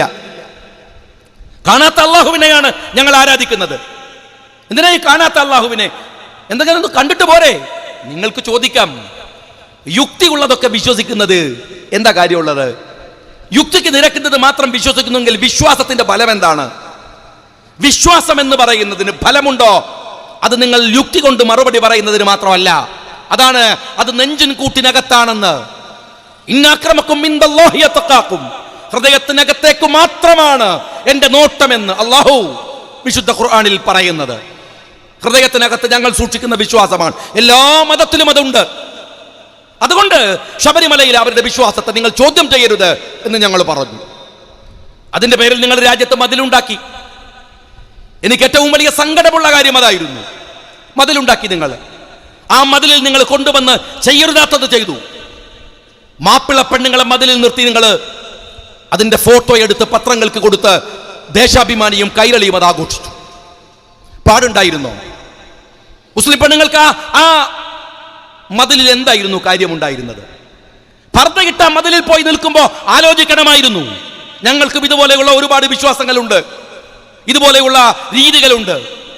മറ്റൊരു മതത്തിന്റെ വിശ്വാസത്തെ ചോദ്യം ചെയ്യുന്ന മതിലിൽ പോയി പർദ്ദയും ഇട്ട് നിൽക്കുമ്പോ നിങ്ങൾ മനസ്സിലാക്കിയിരുന്നോ? ഈ പൗരത്വത്തിന്റെ പ്രശ്നം വരുമ്പോൾ രാജ്യത്തിന്റെ തെരുവുകൾ ഇറങ്ങിയ കോടിക്കണക്കിന് ഹിന്ദു മതവിശ്വാസികളെ കുറിച്ച് എന്താ നിങ്ങൾ ആലോചിച്ചില്ല? ഈ കമ്മ്യൂണിസ്റ്റുകാരന്റെ വൃത്തികെട്ട രീതികൾക്ക് പോയി നിന്നുകൊടുത്താൽ പിന്നീട് തലയിൽ മുണ്ടിട്ടിറങ്ങേണ്ടി വരുമെന്നത് അവിടെ പോയി നിൽക്കുന്നവർക്ക് തിരിച്ചറിയാത്ത ഒരു രാഷ്ട്രീയമാണ്. പിന്നീട് ഖേദിക്കേണ്ടി വരും. ആ നിലപാടാണ് നിങ്ങൾ ഉണ്ടാക്കിയത്. അവിടെ പെണ്ണുങ്ങളെ കൊണ്ടുപോയി നിർത്തി നിങ്ങൾ. എന്ത് കാര്യമുണ്ട്? മാപ്പിള പെണ്ണുങ്ങൾക്ക് എന്താണ് ശബരിമലയിൽ പെണ്ണുങ്ങൾ കയറാത്തതുമായി ബന്ധപ്പെട്ട വിശ്വാസത്തിൽ ഇടപെടാനുള്ള അവകാശമുള്ളത്? ഈ രാജ്യത്തിൽ എല്ലാവർക്കും അവരുടെ വിശ്വാസങ്ങളുണ്ട്. അത് മറ്റുള്ള മതങ്ങൾ ചോദ്യം ചെയ്യേണ്ടതല്ല. അങ്ങനെ നിങ്ങൾ ചെയ്തു. ഞാൻ അതിന്റെ വിശദമായ വശങ്ങളിലേക്ക് കടക്കുകയല്ല. ഞാൻ പറഞ്ഞു വന്ന മാറ്റർ വേറെയാണ്. ആ വിഷയം രാജ്യത്ത് കത്തുമ്പോ നിങ്ങളുടെ അഡ്വക്കേറ്റ് ശ്രീധരപിള്ള ഒരു ഡയലോഗ് പറഞ്ഞു. കിട്ടിയ അവസരമാണ്. ഇപ്പൊ നമ്മൾ പിണറായി പറയുന്ന പോലെ മുതലാക്കി കളയാം, ഇല്ലേ? മുതലാക്കി കളയാം. ഞാൻ BJP കാരനോട് സംഘ് പരിവാരത്തോട് ചോദിക്കട്ടെ, നിങ്ങൾ കിട്ടിയ അവസരം മുതലാക്കാൻ വന്നല്ലോ. ശബരിമലയേക്കാൾ 4400 വർഷം പെണ്ണുങ്ങളുടെ പാദസ്പർശമേൽക്കാത്ത, സ്ത്രീകളുടെ പാദസ്പർശമേൽക്കാത്ത ശനി ഷിക്നാപൂർ എന്ന് പറയുന്ന ഒരു ക്ഷേത്രമുണ്ട് മഹാരാഷ്ട്രയില്. 400 വർഷം ആ ക്ഷേത്രത്തിൽ പെണ്ണുങ്ങൾ കയറിയിട്ടില്ല. അവിടെ ഒരു പൂജാതി കർമ്മം നടത്തി അന്ന് അവസാനിപ്പിച്ചതാണ് സ്ത്രീ സന്ദർശനം. എന്നാൽ ആ ശനി ഷിക്നാപൂരിലേക്ക് RSSന്റെ ഗുണ്ടകളെ വെച്ച്, സംഘപരിവാർ ഗുണ്ടകളെ വെച്ച് ശനി ഷിക്നാപൂരിലേക്ക് പെണ്ണുങ്ങളെ നിങ്ങൾ കയറ്റിയത് നിങ്ങൾ മഹാരാഷ്ട്ര ഭരിക്കുമ്പോഴാണ്. NCPയും കോൺഗ്രസും ഭരിക്കുമ്പോഴല്ല. നിങ്ങൾ ഭരിക്കുമ്പോ ആ നിങ്ങളാണ് ഇവിടുത്തെ ഹിന്ദുക്കൾക്ക് വേണ്ടി നിൽക്കുന്നു എന്ന് പറയാൻ നിങ്ങൾ ശ്രമിക്കുന്നത്. നിങ്ങൾക്ക് യഥാർത്ഥത്തിൽ നിങ്ങളുടെ മനസ്സിനകത്തുള്ളത് അധികാരധുരയല്ലാതെ, അധികാരത്തിന്റെ താല്പര്യമല്ലാതെ മറ്റൊന്നുമല്ല. അല്ലായിരുന്നുവെങ്കിൽ നിങ്ങളുടെ ഒരു കേന്ദ്രമന്ത്രിയുടെ ഡയലോഗ് നിങ്ങൾ കേട്ടതല്ലേ? എന്താ നിങ്ങൾ പറഞ്ഞത്? ഞങ്ങളുടെ മാതൃക ഇസ്രയേലാണ്. എന്റെ BJP-കാരാ, തന്റെ വീട്ടിൽ കുട്ടികൾ പഠിക്കുന്ന സ്കൂളിലെ ആ ഭൂപടമുണ്ടെങ്കിൽ ഒന്ന് എടുത്തു നിവർത്തി നോക്ക് രാത്രി പോയിട്ട്. അത് നോക്കിയാൽ നിങ്ങൾ ഇസ്രായേൽ എവിടെയെന്ന് ഭൂതക്കണ്ണാടി വെച്ചൊന്ന് തിരഞ്ഞു നോക്ക്. ആ ഭൂപടത്തിൽ ഒരു പൊട്ടുപോലെ നിങ്ങൾക്ക് കാണാൻ കഴിയും ഇസ്രായേൽ എന്ന രാജ്യത്തെ. എന്നിട്ട് നീ പാർക്കുന്ന ഇന്ത്യ ഒന്ന് നോക്ക്. ആ ഭൂപടത്തിൽ നെഞ്ചു വിരിച്ചു നിൽക്കുന്ന ഒരു വലിയ ഉപഭൂഖണ്ഡത്തിന്റെ പേരാണ് ഇന്ത്യ മഹാരാജ്യം എന്ന് പറയുന്നത്. ഇവിടെയാണ് കൃഷ്ണൻ ജനിച്ചത്, ഇവിടെയാണ് ഗാന്ധിജി ജനിച്ചത്, ഇവിടെയാണ് വിശ്വനാഥൻ ജനിച്ചത്, ഇവിടെയാണ് രാമൻ ജനിച്ചത്, ഇവിടെയാണ് വാൽമീകി ജനിച്ചത്, ഇവിടെയാണ് വ്യാസൻ ജനിച്ചത്, ഇവിടെയാണ് വിവേകാനന്ദൻ ജനിച്ചത്. തനിക്ക് ഈ രാജ്യത്തോട് വെറുപ്പാണ് അല്ലേ?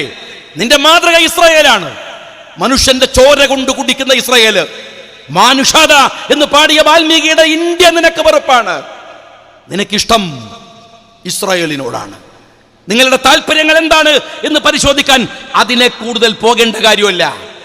ആ ഇസ്രായേലിനെ മാതൃകയാക്കിക്കോ. നീ കുഴപ്പമില്ല, ഇസ്രായേൽ പറയുന്ന പോലെ ലിസ്റ്റൊക്കെ ഉണ്ടാക്കിക്കോ. ആ ലിസ്റ്റൊക്കെ നിങ്ങൾ ഉണ്ടാക്കിക്കോ.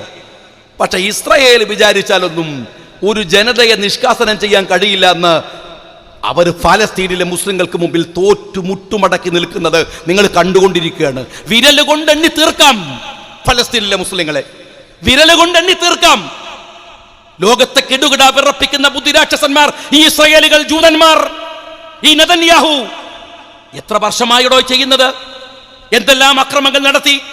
എന്നിട്ട് വിരല് കൊണ്ട് എണ്ണി തീർക്കാവുന്ന ആ ഫലസ്തീനിലെ അവിടുത്തെ ജനതയെ നിങ്ങൾക്ക് നിഷ്കാസനം ചെയ്യാൻ കഴിയാന്നിട്ടാണ് 25 കോടി ജനങ്ങളെ അങ്ങ് മൂക്കിൽ വലിച്ചു കളയാമെന്ന് കരുതി ഇസ്രായേലിന്റെ ലിസ്റ്റും വാങ്ങി നിങ്ങൾ ഇന്ത്യയിലേക്ക് വരുന്നത്. അസംബന്ധമാണിത്, അസംബന്ധമാണ്. നിങ്ങൾ അവരെ കുറിച്ച് പഠിക്കാത്തതിന്റെ കുഴപ്പമാണ്. നിങ്ങൾ എന്താ കരുതിയത്? 2002 ഗുജറാത്താണ് ഇന്ത്യ എന്നാണോ? 2002 ഗുജറാത്താണ് ഇന്ത്യ എന്ന് വിചാരിച്ചു. 12,000 പേരെ ചുട്ടുകൊന്ന് മോദി എന്ന് പറയുന്ന രാക്ഷസനങ്ങ് ഭരിച്ചു തിമർത്തപ്പോ ഗുജറാത്തിൽ ആരും ശബ്ദിച്ചില്ല. ഭയപ്പെട്ടു പോയി ആ ജനത. ആരും ഒന്നും മിണ്ടിയില്ല. മിണ്ടാൻ വന്നവരെ നിങ്ങൾ അങ്ങ് തീർത്തു കളഞ്ഞു. നിങ്ങൾ വിചാരിച്ചു ഇന്ത്യ എന്ന് പറയുന്നത് ആ ഗുജറാത്ത് മാത്രമാണെന്ന്. അതല്ലെന്ന് തെളിയിച്ചു. ഞാൻ നിങ്ങളോട് ചോദിക്കട്ടെ, ഈ നാട്ടിലെ എല്ലാവരും നോട്ട് നിരോധനം വന്നപ്പോൾ നമ്മളൊക്കെ ബുദ്ധിമുട്ടി. എത്ര പേരാണ് ക്യൂവിൽ നിന്ന് തല ചുറ്റി വീണു മരിച്ചു പോയത്? എത്ര പേരാണ് സങ്കടപ്പെട്ട് ആത്മഹത്യ ചെയ്തത്? ഈ രാജ്യത്തിലെ കോടിക്കണക്കിന് വരുന്ന ഹിന്ദുക്കളെയല്ലേ അത് ഏറ്റവും ആദ്യം ബാധിച്ചത്. എന്നിട്ട് ഏതെങ്കിലും ഒരു തെരുവിൽ പ്രകടനം നടന്നോ? ആരെങ്കിലും രാജ്യത്ത് ഇറങ്ങി വന്നോ? ഇല്ല. എന്നാൽ CAA കൊണ്ടുവന്നപ്പോ ഈ രാജ്യത്തിന്റെ തെരുവിലേക്ക് ആദ്യം ചാടിയിറങ്ങിയത് ഇവിടുത്തെ ഹിന്ദുക്കളാണ്. അവരുടെ സഹോദരന്മാർക്ക് ഒരു ബുദ്ധിമുട്ട് വന്നു എന്ന് വന്നപ്പോ തങ്ങൾക്ക് നേരിട്ട് അനുഭവിച്ച നോട്ട് നിരോധനത്തിൽ പോലും പുറത്തിറങ്ങി വരാത്ത ഹിന്ദുക്കൾ CAA കൊണ്ടുവന്ന മുസ്ലിങ്ങൾക്കെതിരെ ഒരു നിയമം ഉണ്ടാക്കാൻ അമിത്ഷാ ശ്രമിച്ചപ്പോ ഇന്ത്യയുടെ തെരുവുകൾ കീഴടക്കിയത് ഈ ഹിന്ദു സഹോദരന്മാരാണ്. അവരാണ് സമരത്തിന്റെ മുൻപന്തിയിൽ ഉണ്ടായിരുന്നത്. എല്ലായിടത്തും കപിൽ സിബൽ ഹിന്ദുവാണ്, അതിന് വന്ന് ശശി തരൂർ ഹിന്ദുവാണ്, ജയറാം രമേശ് ഹിന്ദുവാണ്, രാഹുൽ ഗാന്ധി ഹിന്ദുവാണ്, പ്രിയങ്ക ഗാന്ധി ഹിന്ദുവാണ്, രാമചന്ദ്ര ഗുഹ ഹിന്ദുവാണ്, രമേശ് ചെന്നിത്തല ഹിന്ദുവാണ്, മമതാ ബാനർജി ഹിന്ദുവാണ്, കമൽഹാസൻ ഹിന്ദുവാണ്, സ്റ്റാലിൻ ഹിന്ദുവാണ്. എന്നാൽ മിസ്റ്റർ അമിത്ഷാ താനൊരു ഹിന്ദുവല്ല, താനൊരു ജൈനൻ മാത്രമാണ്. താനൊരു ജൈനനാണ്. ഇന്ത്യയിലെ മൈനോറിറ്റിയായ ജൈന സമുദായത്തിൽപ്പെട്ട ആളാണ് നീ. നിന്റെ പിന്തുണ ഞങ്ങൾക്ക് ആവശ്യമില്ല. കോടിക്കണക്കിന് ഹിന്ദുക്കളുടെ ഹൃദയത്തിലാണ് ഇവിടുത്തെ മുസൽമാൻ ജീവിക്കുന്നതെന്നും പരസ്പരം അങ്ങനെയാണ് അവർ ഇന്ത്യയെ കാണുന്നത് എന്നും ഞങ്ങൾക്ക് തിരിച്ചറിയാൻ കഴിഞ്ഞത് ഈ വലിയ സമരങ്ങളുടെ മുമ്പിലാണ് എന്ന് മാത്രമല്ല അതിനു മുമ്പുമുണ്ട്. ആ സ്നേഹം മുസ്ലിങ്ങൾക്ക് അറിയാം. നിങ്ങൾ പരിശോധിക്കുക, ഇന്ത്യ മഹാരാജ്യത്തിന്റെ അതിർത്തി പങ്കിടുന്നത് 2 ഇസ്ലാമിക് റിപ്പബ്ലിക്കുകളാണ്. ഇസ്ലാമിക് റിപ്പബ്ലിക് എന്ന അഭിപ്രായം ഞങ്ങൾക്കില്ല. പേരങ്ങനെയാണ്. മുസ്ലിങ്ങളുടെ രാജ്യമാണ്. അത് ഇസ്ലാം ഉണ്ടോ എന്നുള്ളത് പിന്നെ തീരുമാനിക്കേണ്ട കാര്യമാണ്. ഏതായാലും ഇസ്ലാമിക് റിപ്പബ്ലിക്കാണ്. 2 രാജ്യങ്ങൾ. പക്ഷെ നിങ്ങൾക്കറിയുമോ, ലോകത്തിൽ ഏറ്റവും കൂടുതൽ മുസ്ലിങ്ങൾ പാർക്കുന്ന 2ാമത്തെ രാജ്യം അപ്പോഴും നമ്മുടെ ഇന്ത്യ മഹാരാജ്യമാണ്. ഞങ്ങൾ ഈ രാജ്യത്താണ്. രാജ്യത്തെ അത്രമേൽ സ്നേഹിക്കുന്നവരാണ് ഇവിടെയുള്ളത്. എന്തൊക്കെ വിരോധം സംഗതി ഈ മോഡിയും അതുപോലെ തന്നെ അമിത്ഷയും ഒക്കെ പൊട്ടത്തരങ്ങൾ കാട്ടുമ്പോഴും വലിയ വിരോധവും വിദ്വേഷവും ഒക്കെ അവരോട് വെച്ച് പുലർത്തുമ്പോഴും ഒരു കാര്യം ഞാൻ പറയട്ടെ, ഒരു ചെറിയ നന്ദി അവരോട് നമ്മൾ കാണിക്കണം. ഇന്ത്യ മരിച്ചിട്ടില്ല എന്ന് ഈ 2019 തെളിയിച്ചത് നിങ്ങളാണ്. നമ്മുടെ കുട്ടികളുണ്ടല്ലോ, നമ്മുടെ പെൺകുട്ടികൾ, അവരാണ് ഈ സമരത്തെ അതിജയിച്ച് മുന്നോട്ട് കൊണ്ടുപോകുന്നത്. ഷഹീൻബാഗ് അമ്മമാരുടെ സമരമാണ്. ക്യാമ്പസുകളിൽ പെൺകുട്ടികളാണ് പൊട്ടിത്തെറിച്ച്. അവരൊരു മതത്തെക്കുറിച്ചുമല്ല, അവർ ഇന്ത്യയെക്കുറിച്ച് മാത്രം ചിന്തിച്ച് തെരുവുകളിലേക്ക് ഇറങ്ങുന്നത്. ഈ രാജ്യത്തിന് രാഷ്ട്രീയ ബോധം ഉണ്ടാക്കി കൊടുത്തു മോഡി. നിങ്ങൾ രാഷ്ട്രീയ ബോധം ഉണ്ടാക്കി കൊടുത്തു. എപ്പോഴും പറയാറുണ്ട്, എൻ്റെ ഉമ്മ CH റഷീദിനും അതുപോലെ സാദിഖ് അലിക്കൊക്കെ അറിയാം. എൻ്റെ ഉമ്മ MSF മുതൽ ചെറുപ്പത്തിലെ പ്രസംഗിക്കാനൊക്കെ പോകും. അതും കണ്ണൂർ ഭാഗത്താണ്, വയനാട്ടിൽ നിന്ന് ഇറങ്ങാൻ സുഖം. കണ്ണൂരിൽ നിന്ന് കേൾക്കുമ്പോൾ തന്നെ നമ്മളെ പെണ്ണുങ്ങൾക്കൊക്കെ പേടിയാണ്. ഞാൻ പോകുമ്പോൾ ഉമ്മ പറയൂ, നിനക്ക് എന്തിൻ്റെ പണിയാണ്? ഏട്ടനെ കണ്ടുപഠിച്ചൂടെ, അനുജനെ കണ്ടുപഠിച്ചൂടെ, വെറുതെ പ്രസംഗിച്ചടക്കുക. ഒരു പുച്ഛായിരുന്നു. ഇപ്പോൾ ഉമ്മ എന്താ വൈകുന്നേരം ചോദിക്കാല്ലെന്ന് പരിപാടിയൊന്നുമില്ല, റാലിയൊന്നുമില്ല. ഇപ്പം രാഷ്ട്രീയ ബോധമാണ്. ഉമ്മാർക്കൊക്കെ എന്തൊരു രാഷ്ട്രീയ ബോധമാണ്. എനിക്ക് വലിയ സന്തോഷമുണ്ട്. നിങ്ങൾ ഈ രാജ്യത്തിൻ്റെ ആത്മാവിനെ തിരിച്ചു തന്നിരിക്കുന്നു. നരേന്ദ്രമോദി, അമിത്ഷാ ഈ രാജ്യത്തെ തിരിച്ചു തന്നിരിക്കുന്നു. ഇന്ന് ദേശീയ ഗാനം ചൊല്ലുമ്പോൾ രോമം എഴുന്നു നിൽക്കുകയാണ്. പണ്ട് സ്കൂളിലെ കുട്ടികൾ അസംബ്ലിയിൽ സ്കൂൾ വിടുമ്പോൾ ചൊല്ലുന്ന ഒരു സംഗീതമായി ആസ്വദിച്ചിരുന്ന ജനഗണമന, അത് കേൾക്കുമ്പോൾ നമ്മളുടെ നരമ്പുകൾ എഴുന്നേറ്റ് നിൽക്കുന്നുണ്ട്, രോമം എഴുന്നേറ്റ് നിൽക്കുന്നുണ്ട്. നമ്മുടെ രാഷ്ട്രീയക്കാര് മൊബൈലിലെ ഒരു ട്യൂണാണ്. കാണുമ്പോൾ എനിക്ക് ദേഷ്യം പിടിക്കും കേൾക്കുമ്പോൾ. ഞാൻ അവരോടൊക്കെ പറയാറുണ്ട്, എന്താണ് സാരേ ജഹാം സെ അച്ഛ, അവൻ്റെ രാഷ്ട്രബോധം അവളോട് തീർന്നു മൊബൈലിൽ ട്യൂണാക്കിയാൽ. അങ്ങനെ ഒരു ട്യൂണാക്കി വെക്കാവുന്നതാണോ? അത് ആയിരുന്നില്ല. ആ ബോധം നമുക്ക് വന്നു. സമരങ്ങളിൽ വിളിക്കുന്ന മുദ്രാവാക്യം ഈ രാജ്യത്തെക്കുറിച്ചാണ്. സമരങ്ങളിൽ ഉയർത്തിപ്പിടിക്കുന്ന കൊടി ദേശീയ പതാകയാണ്. ഈ ഇന്ത്യക്കാരനെ പിന്നെയും പിന്നെയും ദേശീയ ഗാനം ചൊല്ലിക്കാൻ, പിന്നെയും പിന്നെയും രാഷ്ട്രപതാക പിടിപ്പിക്കുവാൻ ഈ 2 ചെകുത്താന്മാർ ഒരു കാരണമായി എന്നതിൽ നന്ദിയുണ്ട് ഈ BJPയുടെ ഭരണകൂടത്തോട്. ഈ രാജ്യത്തെ രാഷ്ട്രീയ ബോധമുള്ളവരാക്കി നിങ്ങൾ തിരിച്ചു തന്നിരിക്കുന്നു. ജനങ്ങൾ തനിവരാൻ. ചെറുപ്പക്കാരെ കുറിച്ച് നമ്മൾ എന്താ വിചാരിച്ചത്? അവരിങ്ങനെ 24 മണിക്കൂറും താഴോട്ട് നോക്കി നിൽക്കുന്നവരാണ്. മൊബൈലിൽ ഇങ്ങനെ നോക്കിക്കണ, ബസ് കയറിയാൽ ട്രെയിനിൽ കയറിയാൽ ഫേസ്ബുക്ക് വാട്സാപ്പ് വലിയ കാരണന്മാരൊക്കെ ഇങ്ങനെ പറയും. ഇപ്പോഴത്തെ കുട്ടികളുടെ കാര്യം എന്താണ്? ഇവർക്ക് യാതൊരു ചിന്തയില്ല. അവർ നിസ്സാരന്മാരല്ലാന്ന് മനസ്സിലായില്ലേ കാരണവന്മാരെ? അവരാ ഫേസ്ബുക്കിൽ നിന്ന് തല ഉയർത്തിയാൽ തകർന്നു വീഴുന്നത് ആകാശം മുട്ട കെട്ടിപ്പടുത്ത ഫാഷിസമാണ് എന്ന ചെറുപ്പക്കാർ തെളിയിക്കുകയാണ്. ഡൽഹിയിലും ഇന്ത്യയുടെ തെരുവുകളിലും അവരാണ് ഈ സമരത്തെ നയിക്കുന്നത്. അവരാണ്. നിങ്ങള് ഗാന്ധിജിയെ ഞങ്ങൾക്ക് പിന്നെയും ഓർമ്മിക്കാൻ അവസരം തന്നു. ഈ BJP-കാരൻ ഗാന്ധിജിയെ എത്രയാണ് ഇന്ന് ഇന്ത്യയുടെ തെരുവുകളിൽ ദിവസവും. ഞാൻ ഇന്നലെ വൈകുന്നേരം, ഞാൻ സാദിഖിനോട് പറയായിരുന്നു നേരത്തെ, ഇന്നലെ വൈകുന്നേരം ഒരു ചെറുപ്പക്കാരൻ 2 ദിവസമായി MLA ഹോസ്റ്റലിന് മുമ്പിൽ വന്നു നിൽക്കും. എന്നോട് പറയും, സാറേ ഒരു സമരം നടക്കുന്നുണ്ട് ഷഹീൻ ബാഗിന്റെ മോഡലിൽ, അമ്മമാരും കുട്ടികളും സെക്രട്ടേറിയറ്റിന്റെ മുമ്പിൽ, നിങ്ങൾ വരണം. ഞാൻ ഈ ചെറുപ്പക്കാരൻ്റെ മട്ടും ഭാവവും ഒക്കെ കണ്ട് പരിപാടി ഉള്ളതാണോ എന്നൊന്നും എനിക്ക് ഉറപ്പൊന്നുമില്ല. ഞാൻ കബീർ സാഹിബിനെയും കൂട്ടി ഞങ്ങൾ പോകുമ്പോൾ ഞാൻ കബീർ സാഹിബിനോട് പറഞ്ഞു, അദ്ദേഹത്തിന് ആരോഗ്യ പ്രശ്നമൊക്കെ ഉള്ളതാണ്, നിങ്ങൾ വണ്ടി നിറങ്ങണ്ട, പരിപാടി ഉണ്ടോ നോക്കിയിട്ട് ഇറങ്ങിയാൽ മതി. അവിടെ ഞാൻ എത്തി നോക്കുമ്പോൾ ഞാൻ സാദിഖിനോട് പറഞ്ഞു, ഈ സമരത്തിൽ എൻ്റെ കണ്ണ് കുതിർന്നുപോയ, ഹൃദയം നിറഞ്ഞുപോയ അനുഭവം എനിക്ക് ഇന്നലെ വൈകുന്നേരം സെക്രട്ടേറിയറ്റിന്റെ മുമ്പിൽ ഉണ്ടായി. ഒരു വട്ടം ചെറുപ്പക്കാരായ കുട്ടികൾ, MBBS പഠിക്കുന്നവർ, എഞ്ചിനീയറിംഗിന് പഠിക്കുന്നവർ, അവർ മാത്രം.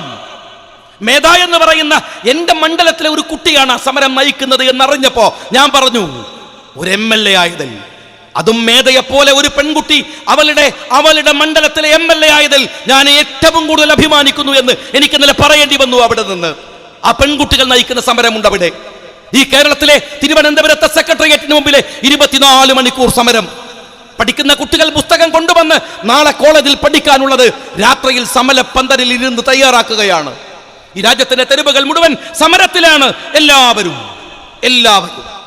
നന്ദിയുണ്ട് ഈ രാജ്യത്തെ തിരിച്ചു കാണിച്ചു തരാൻ നിങ്ങൾക്ക് കഴിഞ്ഞതിൽ. ഒബാമയുടെ ഒരു ട്വീറ്റ് ഉണ്ടായിരുന്നു കഴിഞ്ഞ ആഴ്ചയിൽ. ഒബാമ പറഞ്ഞത്, ഞാൻ നരേന്ദ്രമോദിയോട് പറഞ്ഞു, ഇന്ത്യ മഹാരാജ്യമുണ്ടല്ലോ, അതൊരു അത്ഭുതമാണ് മോദി, അതൊരു അത്ഭുതമാണ്. നിങ്ങൾ ഇന്ത്യയിൽ അവിടുത്തെ മതന്യൂനപക്ഷങ്ങളെ നിങ്ങൾ പരിശോധിക്കുക, അവർ രാജ്യത്തിന്റെ കൂടെയാണ്. ലോകത്തിലെ ഒരു രാഷ്ട്രത്തിലും അങ്ങനെ ഇല്ല. ലോകത്തിലെ എല്ലാ രാഷ്ട്രങ്ങളിലും അവിടുത്തെ മതന്യൂനപക്ഷങ്ങൾ രാജ്യവിരുദ്ധമായ സമരങ്ങളിൽ പങ്കെടുത്തുകൊണ്ടിരിക്കുകയാണ്. ഉദാഹരണമായി സ്പെയിനിലെ കൊറ്റാലൻസിനെ കുറിച്ച് അദ്ദേഹം പറഞ്ഞു. അവര് കൊറ്റാലൻസിനെ കുറിച്ച് പറഞ്ഞിട്ട് പറഞ്ഞു, കാറ്റലോണിയ എന്ന് പറയുന്ന ഒരു രാഷ്ട്രത്തിന് വേണ്ടിയാണ് സ്പെയിനിൽ നിരന്തരമായ സമരങ്ങൾ നടക്കുന്നത്. എന്നാൽ ഇന്ത്യയിലെ മൈനോറിറ്റിയെ നിങ്ങളൊന്ന് നോക്ക്. അവർ രാജ്യത്തിന് വേണ്ടിയല്ലേ നിൽക്കുന്നത്? അവരുടെ സമരങ്ങളിൽ വിളിക്കുന്ന മുദ്രാവാക്യം ജനഗണമനയല്ലേ, ദേശീയ ഗാനമല്ലേ? അവർ സമരങ്ങളിൽ പിടിക്കുന്ന കൊടി ഇന്ത്യയുടെ പതാകയല്ലേ? അതുകൊണ്ട് നരേന്ദ്രമോദി അവരെ കൂടി വിശ്വാസത്തിലെടുത്ത് പോവുക, അതാണ് രാജ്യത്ത് നല്ലത് എന്ന് പത്രക്കാർ ചോദിച്ചു. എന്തായിരുന്നു മോഡിയുടെ മറുപടി? ഒബാമ പറഞ്ഞത്, അദ്ദേഹത്തിന്റെ അജണ്ട നിങ്ങൾ അദ്ദേഹത്തോട് ചോദിക്കണമെന്നാണ്. അയാളൊരു മാന്യനാണ്, അതുകൊണ്ട് പറഞ്ഞില്ല. ആ മൈനോറിറ്റിയെ നിങ്ങൾ ഈ രാജ്യത്തിന്റെ അപകടകരമായ അവസ്ഥ. ഞാൻ ചോദിക്കട്ടെ, ചേതൻ ഭഗത് ആരാണ്? RSSകാരനല്ലേ? ചേതൻ ഭഗത് കഴിഞ്ഞ മാസത്തില് ജനുവരിയിലെ എന്താണ് ഈ 15നോ 16നോ അദ്ദേഹം ടൈംസ് ഓഫ് ഇന്ത്യയിൽ എഴുതിയ ഒരു ലേഖനമുണ്ട്. അതിനകത്ത് കൃത്യമായി അദ്ദേഹം പറയുന്നു, ഈ NRC പിൻവലിക്കണം, CAA പിൻവലിക്കണം. അദ്ദേഹം പറയുന്നത്, ഒരുപക്ഷെ നിങ്ങൾ NRC കൊണ്ടുവന്നാൽ, അതല്ലെങ്കിൽ നിങ്ങൾ NPR കൊണ്ടുവന്നാൽ അതൊരു കുഴപ്പമാകുമായിരുന്നില്ല രാജ്യം ഭരിക്കുന്നത് മൻമോഹൻ സിംഗ് ആണെങ്കിൽ. എന്നാൽ അമിത്ഷാ, നിങ്ങൾ ഈ രാജ്യത്തിൽ ഒരാൾക്കും നിങ്ങളെ വിശ്വാസമില്ല. നിങ്ങൾ കൊണ്ടുവന്ന നിയമം ഈ രാജ്യം വിശ്വാസത്തിലെടുക്കില്ല. ആദ്യം മാറേണ്ടത് നിയമമല്ല, നിങ്ങളാണ്. ആരാ പറയണത്? RSSന്റെ ചേതൻ ഭഗത്. എന്നിട്ട് അയാൾ പറയുന്ന ചില കണക്കുകളുണ്ട്. എന്താ കണക്കെന്നറിയുമോ? നിങ്ങൾ ഈ രാജ്യത്തിലെ മൈനോറിറ്റിയെ ഇന്ത്യയിൽ നിന്ന് മാറ്റാൻ ശ്രമിക്കുന്നു. ശരി, അങ്ങനെ മാറ്റുമ്പോൾ നിങ്ങൾ പറയുന്ന ന്യായം എന്താണ്? അവർ ഈ രാജ്യത്തിന്റെ GDP-യെ തകർക്കുന്നു എന്നാണ്. അവർ ഈ രാജ്യത്തിന്റെ GDP-യെ തകർക്കുന്നതിന്റെ എന്തെങ്കിലും ഒരു ഉദാഹരണം നിങ്ങൾ കാണിക്കാനാവില്ല അദ്ദേഹം പറയുന്നു. എന്നിട്ട് പറയുന്നു, എന്നാൽ രാജ്യത്തേക്ക് നുഴഞ്ഞു കയറിയവരാണ് GDP തകർക്കുന്നതെന്ന് വെക്കുക എങ്കിൽ അതൊരു പരമാവധി 5% വരെയാണ്. എന്നാൽ അവരെ മാറ്റാൻ നിങ്ങൾ ഈ 150 കോടിയെ വെച്ച് നടത്തുന്ന എഫേർട്ട് ഈ രാജ്യത്തിന്റെ GDP 100% തകർക്കും. ഇത് അസംബന്ധമാണ്. നിങ്ങൾ NRC കൊണ്ടുവരുമ്പോ അത് നിയമങ്ങൾ കടുത്തതാക്കിയാൽ ഫേക്ക് ഡോക്യുമെന്റുകൾ ഉണ്ടാക്കി രാജ്യത്തെ അന്യരാജ്യത്ത് നിന്ന് തുഴഞ്ഞു കയറിയവൻ പൗരത്വം ഉണ്ടാക്കും. നിങ്ങൾ ഡോക്യുമെന്റുകൾ ലളിതമാക്കിയാലോ അവൻ ഈസി ആയിട്ട് പൗരത്വം വാങ്ങും. എന്നാൽ ഇതിന്റെ മിഡിൽ നിങ്ങൾ ഡോക്യുമെന്റുകൾ കൊണ്ടുവന്നാലോ സംഭവിക്കുന്നത് എന്താണെന്ന് അദ്ദേഹം പറയുന്നത്, അങ്ങനെ ചെയ്താൽ ഉദ്യോഗസ്ഥന്മാർക്ക് പണം കൊടുത്ത് ആളുകൾ ഡോക്യുമെന്റ് ഉണ്ടാക്കും എന്ന് പറഞ്ഞാൽ നിങ്ങൾ ചെയ്യുന്നത് അസംബന്ധമാണ്, അത് ചെയ്യരുത് എന്ന് അമിത്ഷയോട് പറയുന്നത് ചേതൻ ഭഗത് എന്ന് പറയുന്ന RSSന്റെ തലമുതിർന്ന ബുദ്ധിജീവി. എന്നിട്ട് അദ്ദേഹം പറഞ്ഞു, മിസ്റ്റർ അമിത്ഷാ, അവസാനിക്കുന്നത് ഇങ്ങനെയാണ് ലേഖനം. മിസ്റ്റർ അമിത്ഷാ, കോർ ഇഷ്യൂ എന്ന് പറയുന്നത് രാജ്യത്തിന്റെ എക്കണോമിയാണ്, അത് തകരുകയാണ്. നിങ്ങൾ ഇപ്പോൾ ശ്രദ്ധിക്കേണ്ടത് അത് തിരിച്ചു പിടിക്കാനുള്ള പ്രയത്നമാണ്. എന്ത് അസംബന്ധമാണ് നിങ്ങൾ ചെയ്യുന്നത് എന്ന് ഞാൻ വീണ്ടും ചോദിക്കുകയാണ്. ഇവിടെ കുറ്റ്യാടിയില് ഒക്കെ ചില കടകൾ അടച്ചുകൊണ്ട് ഒരു സമര രീതി ആരംഭിച്ചു കേരളത്തിൽ. BJP-കാരൻ പ്രസംഗിക്കാൻ വരുമ്പോ കടകൾ അടക്കുക, കടകൾ അടക്കുന്നു എന്നത് കട അടക്കുന്നവന്റെ സ്വാതന്ത്ര്യമാണ്. പക്ഷേ കട അടപ്പിക്കുന്നത് മുസ്ലിം ലീഗിനെ പോലെ ഒരു പാർട്ടി അതിനെ ഒരിക്കലും അംഗീകരിക്കുന്നില്ല. ബലമായി അങ്ങനെ ഒരു ബലാത്കാരം BJP-കാരനും ഇവിടെ സ്വാതന്ത്ര്യമുണ്ട്, അവന് പറയാൻ അവകാശമുണ്ട്, പറയട്ടെ. അവൻ എത്ര കാലമായി കേരളത്തിന് തെരുവിൽ നിന്ന് പറയാൻ തുടങ്ങിയിട്ട് എന്താ സംഭവിച്ചത് പറയട്ടെ. കടകൾ ബലമായി അടക്കരുത്, ഇത് ഗാന്ധിയൻ സമരമാണ്. ആ സമരത്തിന്റെ ടോണിനെ തിരിച്ചുവിടരുത്. പക്ഷേ ആ കടകൾ അടച്ചു പോയല്ലോ ഒരുപാട് സ്ഥലത്ത്, വളഞ്ഞ വഴിയിലടക്കം. അതിനെ നിങ്ങൾ വലിയ ഇന്റർനാഷണൽ ഇഷ്യൂ ആക്കിയല്ലോ. ഞാൻ നിങ്ങളോട് ചോദിക്കുന്നത്, അങ്ങനെ ബഹിഷ്കരിക്കുന്നതിനെ ഒരു ഇന്റർനാഷണൽ ഇഷ്യൂ ആക്കാൻ, ഒരു വിഷയമാക്കാൻ നിങ്ങൾക്ക് എന്താ അവകാശം? നിങ്ങൾക്ക് എന്താ അവകാശം? നിങ്ങൾ ദീപിക പട്കോൺ JNU-ല് പോയി അവരുടെ ചപ്പക് എന്ന് പറയുന്ന സിനിമ വന്നപ്പോ ഈ സംഘ് പരിവാര ഭ്രാന്തന്മാർ ഇറങ്ങിയിട്ട് പറഞ്ഞത് അത് ബഹിഷ്കരിക്കണമെന്നാണ് അല്ലേ? അതിന് ന്യായം എന്താണ്? നിങ്ങൾ കുട്ടികളോട് ചോദിക്കുക, ആരാണ് ക്യാപ്റ്റൻ കൂൾ? അവര് പറയും ധോണിയാണ്. ഇന്ത്യൻ ക്രിക്കറ്റിന്റെ ഇതിഹാസമായ ധോണി, സൗമ്യനായ ധോണി. ആ ധോണിയുടെ BCCയുടെ എഗ്രിമെന്റ് നിങ്ങൾ എന്താ പുതുക്കി കൊടുക്കാത്തത്? എന്താ കൊടുക്കാത്തത്? ഛത്തീസ്ഗഡിൽ നിങ്ങളുടെ തെരഞ്ഞെടുപ്പ് പ്രചരണത്തിന് പോകാൻ പറഞ്ഞപ്പോ പറ്റില്ല എന്ന് പറഞ്ഞു. നിങ്ങളുടെ അഭിപ്രായം എന്താണ്? മൈക്രോസോഫ്റ്റിന്റെ സത്യ നടേല ഇന്ത്യയിലേക്ക് വന്നപ്പോ ആ സത്യ നടേലയെ നിങ്ങൾ ബഹിഷ്കരിച്ചില്ലേ? എന്നാ പിന്നെ കുറച്ച് ഉളുപ്പുമാനം ഉണ്ടെങ്കിൽ ആ ട്വിറ്ററും ഫേസ്ബുക്കും കൂടി ഒന്ന് ബഹിഷ്കരിക്കുക, എന്നാൽ ഈ രാജ്യം രക്ഷപ്പെടും. RSSകാരെ അതോട് ബഹിഷ്കരിക്കും, അത് ബഹിഷ്കരിക്കും. അതില്ല. നിങ്ങൾ ആമസോണിന്റെ നേതാവ്, അതിന്റെ ക്യാപ്റ്റൻ, അതിന്റെ ഉടമ ഇന്ത്യയിലേക്ക് വന്നപ്പോ അദ്ദേഹത്തെയും ബഹിഷ്കരിക്കാൻ നിങ്ങൾ പോയി. ജോഷോഗി വന്നപ്പോ 1 മില്യൺ ആളുകൾക്ക് തൊഴിൽ കൊടുക്കുമെന്ന് പറഞ്ഞ ആമസോണിനെ നിങ്ങൾ ബഹിഷ്കരിച്ചു. പിന്നെ നിങ്ങൾ എങ്ങനെയാണ് ബഹിഷ്കരണത്തെ കുറിച്ച് പറയാ? എങ്ങനെയാ പറയാ? നിങ്ങൾക്കൊരു സംവാദത്തിന്റെ മുമ്പിൽ നിൽക്കാനുള്ള കഴിവില്ല. ഞാൻ എൻ്റെ പ്രിയപ്പെട്ട യൂത്ത് ലീഗുകാരോട്, ജനാധിപത്യ വിശ്വാസികളോട് പറയട്ടെ, ഈ സമരത്തിന്റെ മുമ്പിൽ നിൽക്കുമ്പോ ഒന്ന് നിങ്ങൾ ആദ്യം ഉറപ്പിക്കണം, അത് ഭയപ്പെടരുത് എന്നാണ്. ഭയപ്പെടരുത്. നിങ്ങളെ ഭയപ്പെടുത്താനാണ് ഫാഷിസം ശ്രമിക്കുന്നത്. നിങ്ങൾ ഭയപ്പെടാതിരുന്നാൽ ഫാഷിസം തോൽക്കുകയും നമ്മൾ ഭയപ്പെട്ടാൽ ഫാഷിസം ജയിക്കുകയും ചെയ്യും. അല്ലെങ്കിൽ എന്തിനാ ഭയപ്പെടുന്നത്? എല്ലാവരിലും ഭയമുണ്ടാക്കുന്നു. ഇത് അപകടമാണ്, ഇത് അപകടമാണ്. വീട്ടമ്മമാരിൽ ഭയമുണ്ടാക്കുന്നു. അതിന്റെ ഒരു അപകടം നിങ്ങൾക്കറിയുമോ? മുസ്ലിം ലീഗ് രാഷ്ട്രീയ പാർട്ടി കേരളത്തിൽ പടുത്തുയർത്തിയ ഒരു ജനാധിപത്യ ബോധത്തിന്റെ സയൻസ് ഉണ്ട്. അതെന്താണെന്നറിയുമോ? ഭയപ്പെട്ട് നിൽക്കുന്ന ഈ തെരുവുകളിലെ, ഗ്രാമങ്ങളിലെ മുസ്ലിങ്ങൾക്കരികിലേക്ക് ലീഗ് വന്നു. CH മുഹമ്മദ് കോയ സാഹിബ് അവരോട് സംസാരിച്ചു മനോഹരമായ വാഗ്ദോരണിയിൽ. അദ്ദേഹം പറഞ്ഞു, നിങ്ങൾ പേടിക്കരുത്, നിങ്ങളുടെ മണ്ണാണിത്. എന്തിനാ അന്നങ്ങനെ പറഞ്ഞത് എന്ന് കുട്ടികൾക്ക് സംശയം ഉണ്ടായിരുന്നോ? ഇപ്പൊ ഉണ്ടാവില്ല. ഇടക്കാലത്ത് അന്ന് ഈ രാജ്യത്ത് നിന്ന് നമ്മെ കയറ്റി അയക്കാൻ പാകിസ്ഥാന്റെ വണ്ടി ഏതു നട്ടപ്പാതരയാണ് വീട്ടിന്റെ മുമ്പിൽ വന്ന് നിർത്തുകയെന്ന് വേപ്പതുപോട് കരുതിയിരുന്ന ഒരു ജനതയുടെ മുമ്പിലാണ് ലീഗ് അവതരിച്ചത്. അവിടെ ലീഗ് പറഞ്ഞത് ആരും എവിടേക്കും പോവില്ല, ഇത് നമ്മുടെ മണ്ണാണ്, നമ്മൾ നേടിയെടുത്ത സ്വാതന്ത്ര്യമാണിത്. സംശയമുള്ളവർ ഈ മണ്ണെടുത്തൊന്ന് മണത്ത് നോക്ക്. നിന്റെ പിതാമഹന്റെ ചോരയുടെ മണം അതിനകത്തുണ്ട്. അതുകൊണ്ട് ഇവിടെ ജീവിക്കുമെങ്കിൽ അതിജീവിക്കും. അങ്ങനെ ഒരു അതിജീവനത്തിന്റെ ചരിത്രമാണ് കേരളത്തിലെ, ഇന്ത്യയിലെ മുസ്ലിം ചരിത്രം എന്ന് പറയുന്നത്. ഭയപ്പെട്ടിരുന്നെങ്കിൽ അന്ന് അവസാനിക്കുമായിരുന്നു. പ്രവാചകൻ സല്ലല്ലാഹു അലൈഹി വസല്ലം തങ്ങളുടെ ഏറ്റവും ശക്തമായ ഒരു ഹദീസ് ഉണ്ട്. അതിങ്ങനെയാണ്: നിങ്ങൾ ഇബാദത്ത് ചെയ്യുമ്പോൾ നാളെ മരിക്കുമെന്ന് നിങ്ങൾ വിചാരിക്കണം. പ്രാർത്ഥിക്കുമ്പോൾ നാളെ മരിക്കുമെന്ന് വിചാരിക്കണം. അതെന്തിനാ അറിയോ? നമുക്കൊക്കെ അറിയാം, നമ്മളൊക്കെ സാധാ മനുഷ്യന്മാരല്ലേ. നിസ്കരിക്കാൻ കൈയെട്ടിയാലാണ് ഓർമ്മ പോയി എല്ലാ കണക്കും നമുക്ക് ഓർമ്മ വരിക. കിട്ടാനുള്ള പൈസയും കൊടുക്കാനുള്ള പൈസ ഒക്കെ അപ്പഴ ഓർമ്മ വരിക. അതിന് മനഃശാസ്ത്രപരമായി പ്രവാചകന്റെ ഒരു അപ്രോച്ചാണ്. എന്തെന്നറിയോ? നിങ്ങൾക്ക് എഴുത്തിതാളിൽ നിന്ന് സുജൂദിലേക്ക് പോകാൻ കഴിയണമെന്നില്ല. അള്ളാഹു തീരുമാനിച്ചാൽ നാളെ മരിക്കും ഞാൻ എന്ന് നിങ്ങൾ വിചാരിക്കുക, ഒരു ഇത്തിരി കോൺസെൻട്രേഷൻ കിട്ടും. അതേ പ്രവാചകൻ പറഞ്ഞു, നിങ്ങൾ കൃഷി ചെയ്യുമ്പോൾ, ഒരു മരം നടുമ്പോൾ നിങ്ങൾ ഒരുപാട് കാലം ജീവിച്ചിരിക്കുമെന്ന് വിചാരിക്കണം. എന്തിനാണെന്നറിയോ? നിങ്ങൾ നാളെ മരിക്കുമെന്ന് തോന്നിയാൽ നിങ്ങളൊരു തൈ നടാൻ പോവോ? പോയി പണിയൊക്കാൻ പറയും, നാളെ മരിക്കാൻ കാലത്ത് തൈ കെട്ടിട്ട് ആര് തിന്നാനാണ് എന്ന് വിചാരിക്കുന്നതാണ്. നിങ്ങളുടെ സക്രിയത്വം പോകും, നിങ്ങളുടെ നിർമ്മാണാത്മകത പോകും. അതുകൊണ്ട് ഭയപ്പെടരുത്. ഭയപ്പെട്ടാൽ തകരും. മുഅ്മിൻ എന്ന് പറയുന്നതിന്റെ അർത്ഥം എന്താണ്? നിർഭയൻ എന്നാണ്. എനിക്ക് അതിശയം തോന്നാറുണ്ട്. നിർഭയം എന്നാണ്. നിർഭയൻ, ഭയമില്ലാത്തവൻ. അതല്ലാതെ പേടിച്ചിട്ട് കാണുന്ന മതിലും ചങ്ങലയിലും ഒക്കെ കയറി നിന്നാലേ പിന്നെ ഗതിക്കേണ്ടി വരും. അതാണ്. കാണുമ്പോൾ തന്നെ അങ്ങ് ബേജാറായി ഉടനല്ല. അത് മുഅ്മിനിന്റെ ലക്ഷണമല്ല.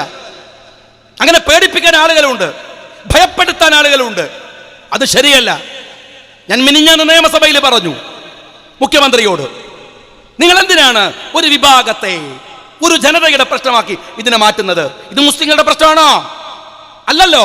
ഭരണഘടനയുടെ പ്രശ്നമല്ലേ? മുസ്ലിങ്ങളുടെ പ്രശ്നമാണോ? രാജ്യത്തിന്റെ പ്രശ്നമല്ലേ? എന്തിനാണ് ഒരു ഭാഗത്തേക്ക് മാത്രം നിങ്ങൾ നോക്കുന്നത്? വോട്ട് രാഷ്ട്രീയം കളിക്കേണ്ട സമയമല്ല ഇത്. നിങ്ങളുടെ ചങ്ങലയില് നിങ്ങൾ എഴുതി വെച്ച വാചകമുണ്ട്, ഭയപ്പെടേണ്ട, കൂടെയുണ്ട്. അത് തന്നെ പോരെ? ഭയപ്പെടേണ്ട, അത് നിങ്ങൾ കൂടെ ഉണ്ട്. ആര്? ഞാൻ. എനിക്ക് ഭയങ്കര ധൈര്യമുള്ളവരാണ്, ഞങ്ങളെ കൂടെ ഉണ്ട്. നമ്മൾ കുറച്ചാൾ പേടിച്ചിട്ട് ഇങ്ങനെ ബേജാറായി നിൽക്കുകയാണ്. അതാണോ ഈ സമരത്തിൽ വിളിക്കേണ്ട മുദ്രാവാക്യം?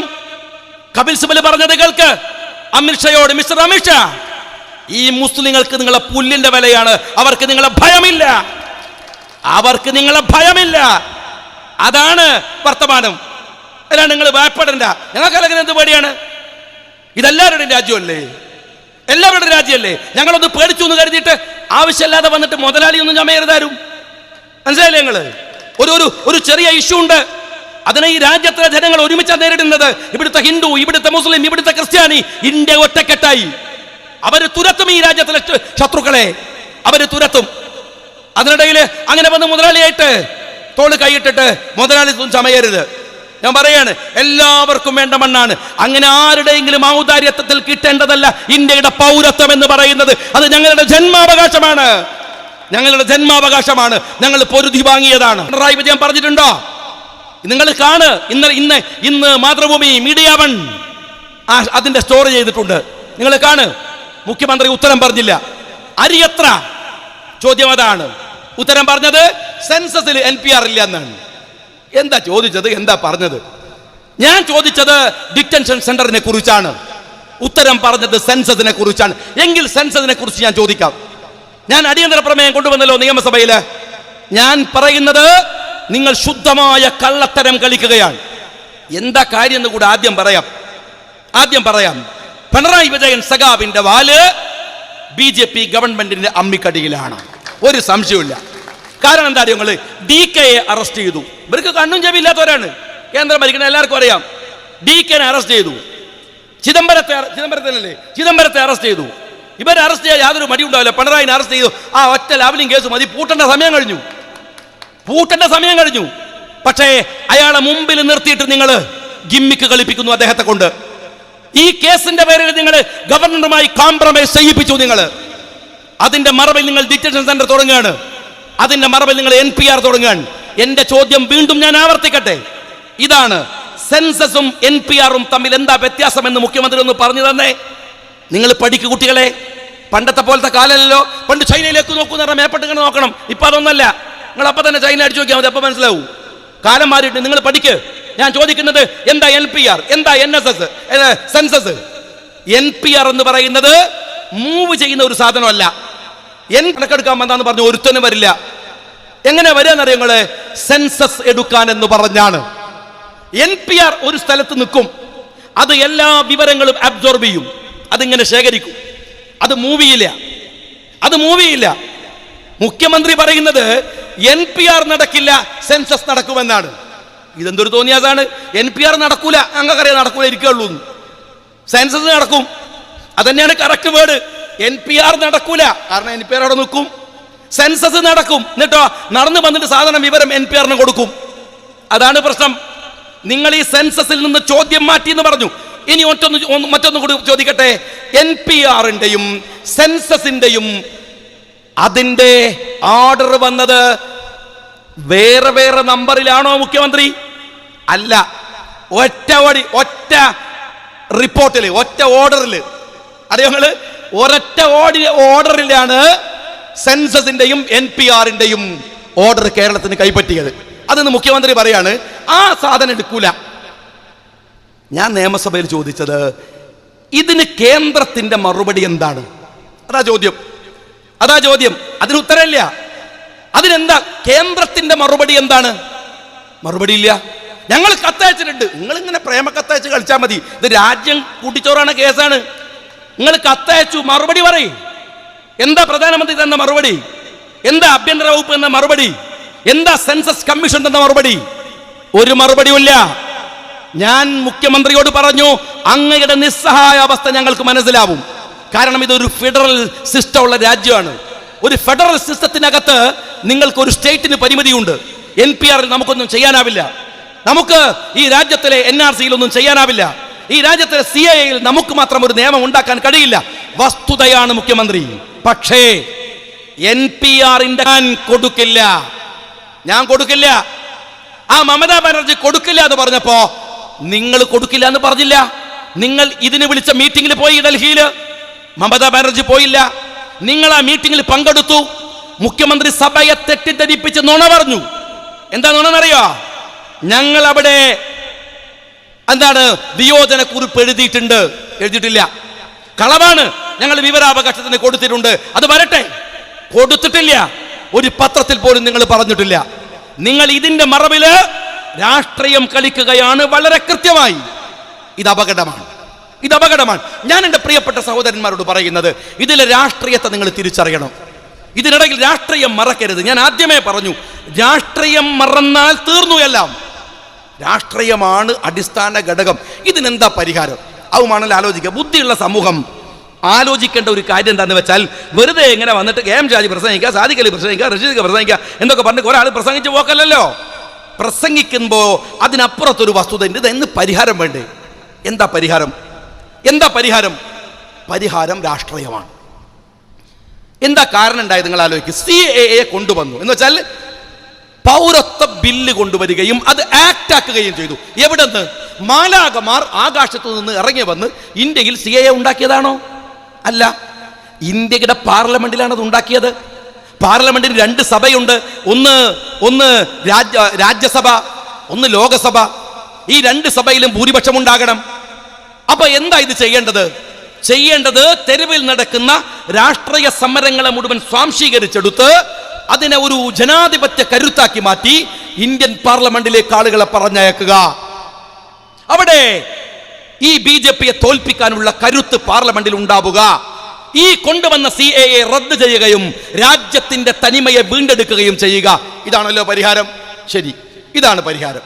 അതാണ് പരിഹാരമെങ്കിൽ ഇങ്ങനെ ഒരു പരിഹാരത്തിന് വേണ്ടി ഞങ്ങൾ ശ്രമിക്കുകയാണ്. അങ്ങനെ ശ്രമിക്കുമ്പോൾ ബഹുമാന്യനായ സഖാവ് പിണറായി വിജയന്റെ പണി എന്താണ്?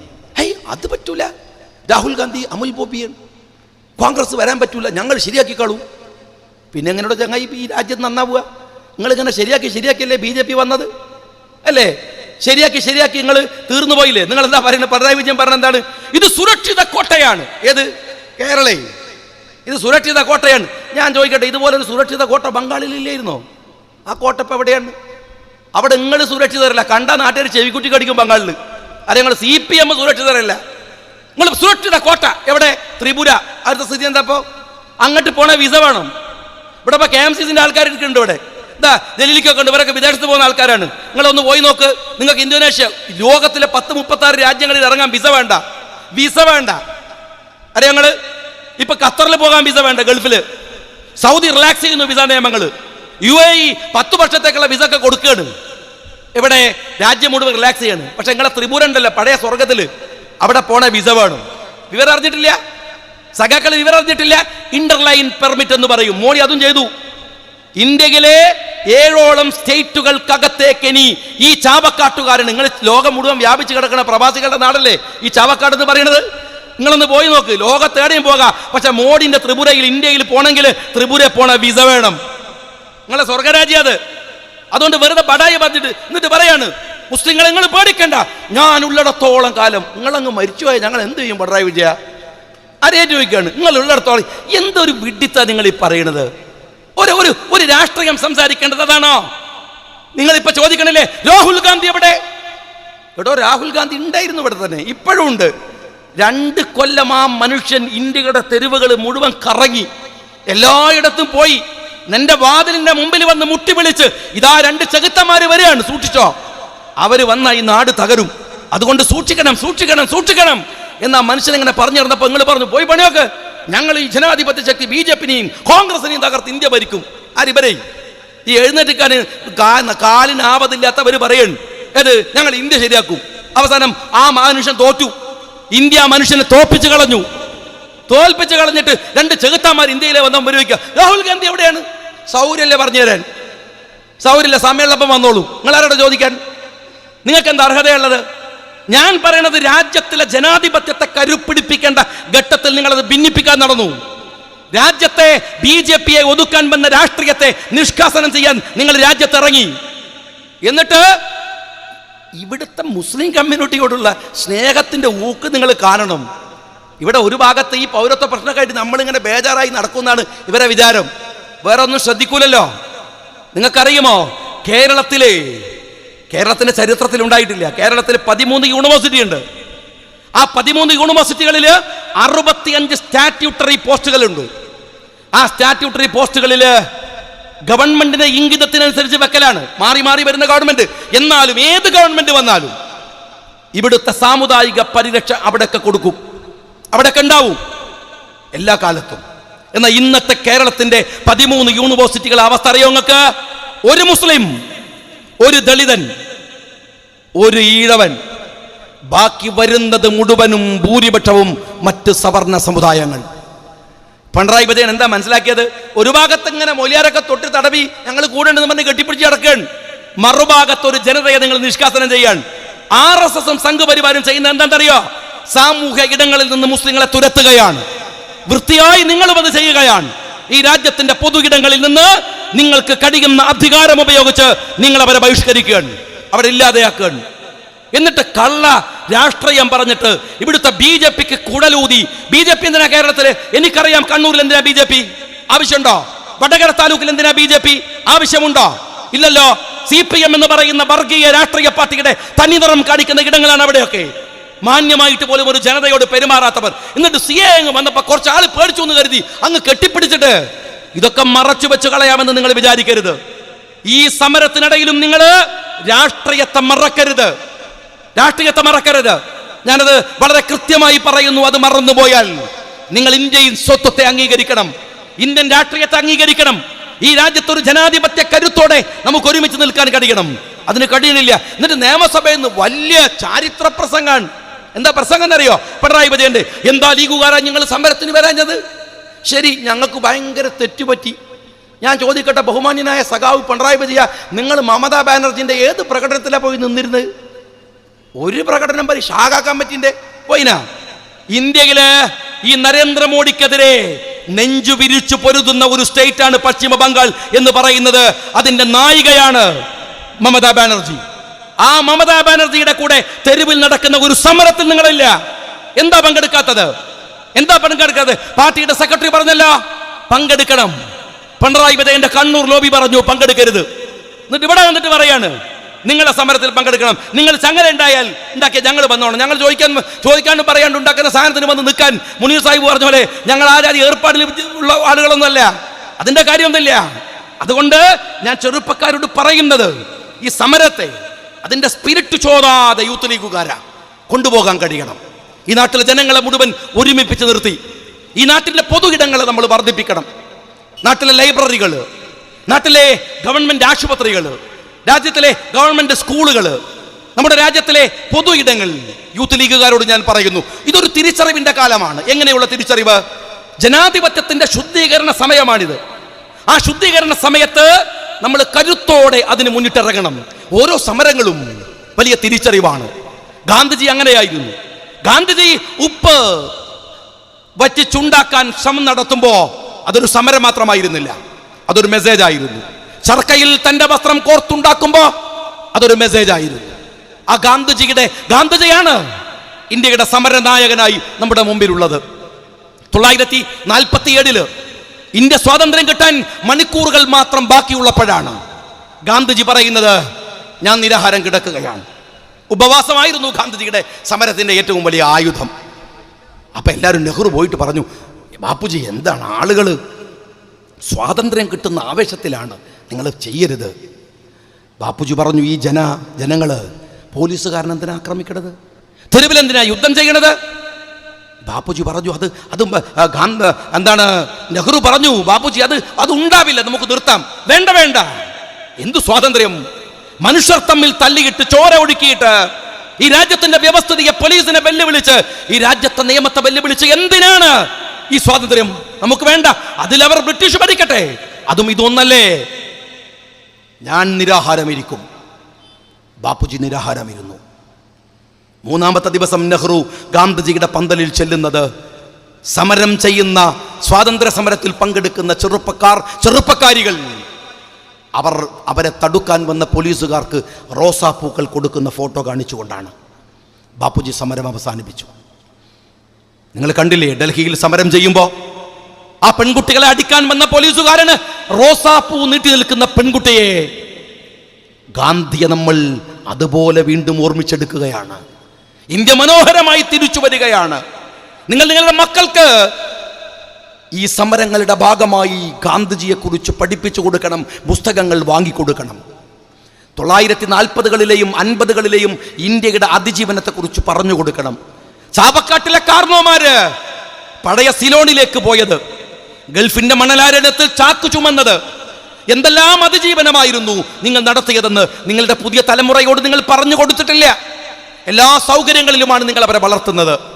അവരോട് പറയണം, ഈ രാജ്യം ദരിദ്രമായിരുന്നു. 1942 മധുരയിൽ നിന്ന് നമ്മുടെ പ്രിയപ്പെട്ട ബാപ്പുജി ഒരു സമരം നയിക്കുകയാണ് ഡൽഹിയിലേക്ക്. ആ സമയത്ത് വൈഗാ നദിയുടെ തീരത്ത് നിന്ന് കുറച്ചു വെള്ളം കുമ്പിളിലെടുത്ത് തലങ്ങനെ തടവണുണ്ട്, ചൂടുകൊണ്ട് തൻ്റെ തൊപ്പിങ്ങനെ നരക്കനുണ്ട്. ആ സമയത്താണ് ബാപ്പുജി ഒരു കാഴ്ച കാണുന്നത്. കുത്തിയൊലിക്കുന്ന വെള്ളമുള്ള ഒരിടത്ത്, കടുത്തോളമുള്ള വെള്ളത്തിലിരുന്ന ഒരു അമ്മ വസ്ത്രം അലക്കുകയാണ്. ബാപ്പുജിക്ക് മനസ്സിലായി. ആദ്യം ആലോചിച്ചു, അപകടമല്ലേ അവർ ചെയ്യേണ്ടത്. പിന്നെ മനസ്സിലായത്, ആ അലക്കിയെടുക്കുന്ന വസ്ത്രം എടുത്തിട്ട് വേണം ആ സ്ത്രീക്ക് അവരുടെ നഗ്നത മറക്കാൻ. കടുത്തൊപ്പമുള്ള വെള്ളത്തിലാണ് അവരുടെ നഗ്നത മറച്ചു വെച്ചിരിക്കുന്നത്. ബാപ്പുജി പാവമായിരുന്നു, ഹൃദയാലുവായിരുന്നു. തൻ്റെ മേൽക്കോട്ടടിച്ച് ബാപ്പുജി അവർക്ക് എറിഞ്ഞുകൊടുത്ത്, വെള്ളത്തിലിട്ട് തേവി കൊടുത്ത് അവരത് വാങ്ങി ബാപ്പുജിയുടെ മുമ്പിൽ നമസ്കരിച്ച് നിൽക്കുന്നത് കാണാതെ ആ മനുഷ്യൻ തിരിച്ചു പോകുമ്പോൾ എടുക്കുന്ന ഒരു പ്രതിജ്ഞയുണ്ട്. ചെറുപ്പക്കാരെ, എന്താണെന്നറിയുമോ? ഇന്ത്യ രാജ്യത്തിലെ മുഴുവൻ ജനങ്ങൾക്കും ഉടുതുണിക്ക് മറുതുണി ഉണ്ടാവുന്നത് വരെ ഞാനിനി ഒറ്റ വസ്ത്രം മാത്രമേ ധരിക്കൂ. ഗാന്ധിജിയുടെ ഫോട്ടോ കണ്ടിട്ടില്ലേ നിങ്ങൾ? 1948 ജനുവരി 30 നാഥുറാം വിനായക് ഗോസെ എന്ന് പറയുന്ന തെമ്മാടി ആ മനുഷ്യന്റെ എല്ലിച്ച ശരീരത്തിലേക്ക് വെടിയുണ്ടകൾ ഉതിർത്ത് അത് പിടഞ്ഞു മരിക്കുമ്പോഴും ആ ദേഹത്തൊറ്റ വസ്ത്രമായിരുന്നു. എൻ്റെ ഓഫീസിൽ എൻ്റെ തലയുടെ പിറകിൽ ഗാന്ധിജിയുടെ ഫോട്ടോ കണ്ടിട്ട് അവിടെ വന്നൊരു കുട്ടി എന്നോട് ചോദിച്ചു, വാപ്പ ഉംറക്ക് പോയതാണോ എന്ന് ചോദിച്ചു. അങ്ങനെയാണല്ലോ ഗാന്ധിജിയെ കണ്ടാൽ ഒറ്റ വസ്ത്രം മാത്രം ധരിച്ച്. അതിൻ്റെ ചരിത്രം ഇതാണ്. ഒരു സ്ത്രീയോടല്ല, ഒരു രാജ്യത്തിൻ്റെ കടപ്പാടിൽ നിന്നാണ് തൻ്റെ മേൽവസ്ത്രം അഴിച്ചെറിഞ്ഞത് ബാപ്പുജി. 1948 അവിടെയാണ് അങ്ങ് ഡൽഹിയിൽ ഒരു കഞ്ഞി വിളമ്പൽ പരിപാടി നടക്കുകയാണ്. ആരാ ഉദ്ഘാടനം ചെയ്യുന്ന കാര്യങ്ങൾ? ആകാശം മുട്ടെ ഉയർന്നു നിൽക്കുന്ന വ്യക്തിപ്രഭാവത്തിൻ്റെ ഉടമ പണ്ഡിറ്റ് ജവഹർലാൽ നെഹ്റു. കഞ്ഞി ഉദ്ഘാടനം ചെയ്യാൻ ഇപ്പം എന്നെയൊക്കെ വിളിച്ചാൽ, MLA നിലക്ക് വിളിച്ചാൽ ഞാൻ കൊന്നാ പോവില്ല. പഞ്ചായത്ത് മെമ്പറെ വിളിച്ചു പറയും, പഞ്ചായത്ത് മെമ്പറെ കിട്ടൂല കഞ്ഞി വിളമ്പാൻ. നമ്മളിപ്പോൾ സുഭിക്ഷതയുടെ നാട്ടിലല്ലേ ജീവിക്കണത്, എന്ത് കഞ്ഞി അല്ലേ? 48 കഞ്ഞിക്ക് അമൃതിൻ്റെ വിലയുണ്ടായിരുന്നു, അത്രമേൽ വിലയുണ്ടായിരുന്നു. ഇന്ത്യയുടെ പ്രധാനമന്ത്രിയാണ് കഞ്ഞി വിളമ്പി കൊടുക്കുന്നത്. ഇങ്ങനെ വിളമ്പിക്കൊണ്ടിരിക്കുമ്പോൾ പ്രായമുള്ള ഒരു സ്ത്രീ ഒരു വലിയ മൊന്ത പിടിച്ചിട്ട് കഞ്ഞിക്ക് വേണ്ടി നീട്ടി. നെഹ്റു പറഞ്ഞു അവരോട്, അമ്മക്ക് ഈ മൊന്ത ഒറ്റക്ക് പിടിക്കാൻ പറ്റുമോ? ഒരു ചെറിയ പരിഹാസമുണ്ടായിരുന്നു. അവരാ മൊന്ത പിറകോട്ട് വലിച്ചു. എന്നിട്ട് നെഹ്റുവിനോട് പറഞ്ഞു, പ്രധാനമന്ത്രി, എനിക്ക് മനസ്സിലായി കളിയാക്കല്, പക്ഷെ നിങ്ങൾ അറിയണം, ഇതെനിക്കെൻ്റെ വയറിലേക്കല്ല, 23 വയറുകൾക്കാണ്. അവർക്കിവിടെ പാത്രമോയുമായി വരാൻ ഞാൻ ധരിച്ച പോലെ ഒരു വസ്ത്രം അവർക്കില്ല.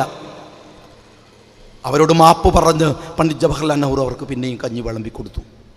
അവിടുന്നാണ് നമ്മൾ വന്നത്. റിലയൻസ് തയ്ച്ചു കൊടുക്കുന്ന 10 ലക്ഷത്തിൻ്റെ കോട്ടുമിട്ട് നടക്കുന്ന ഈ എരപ്പൻ പ്രധാനമന്ത്രിക്ക് അറിയില്ല എവിടെ നിന്നാണ് ഇന്ത്യ വന്നത് എന്ന്.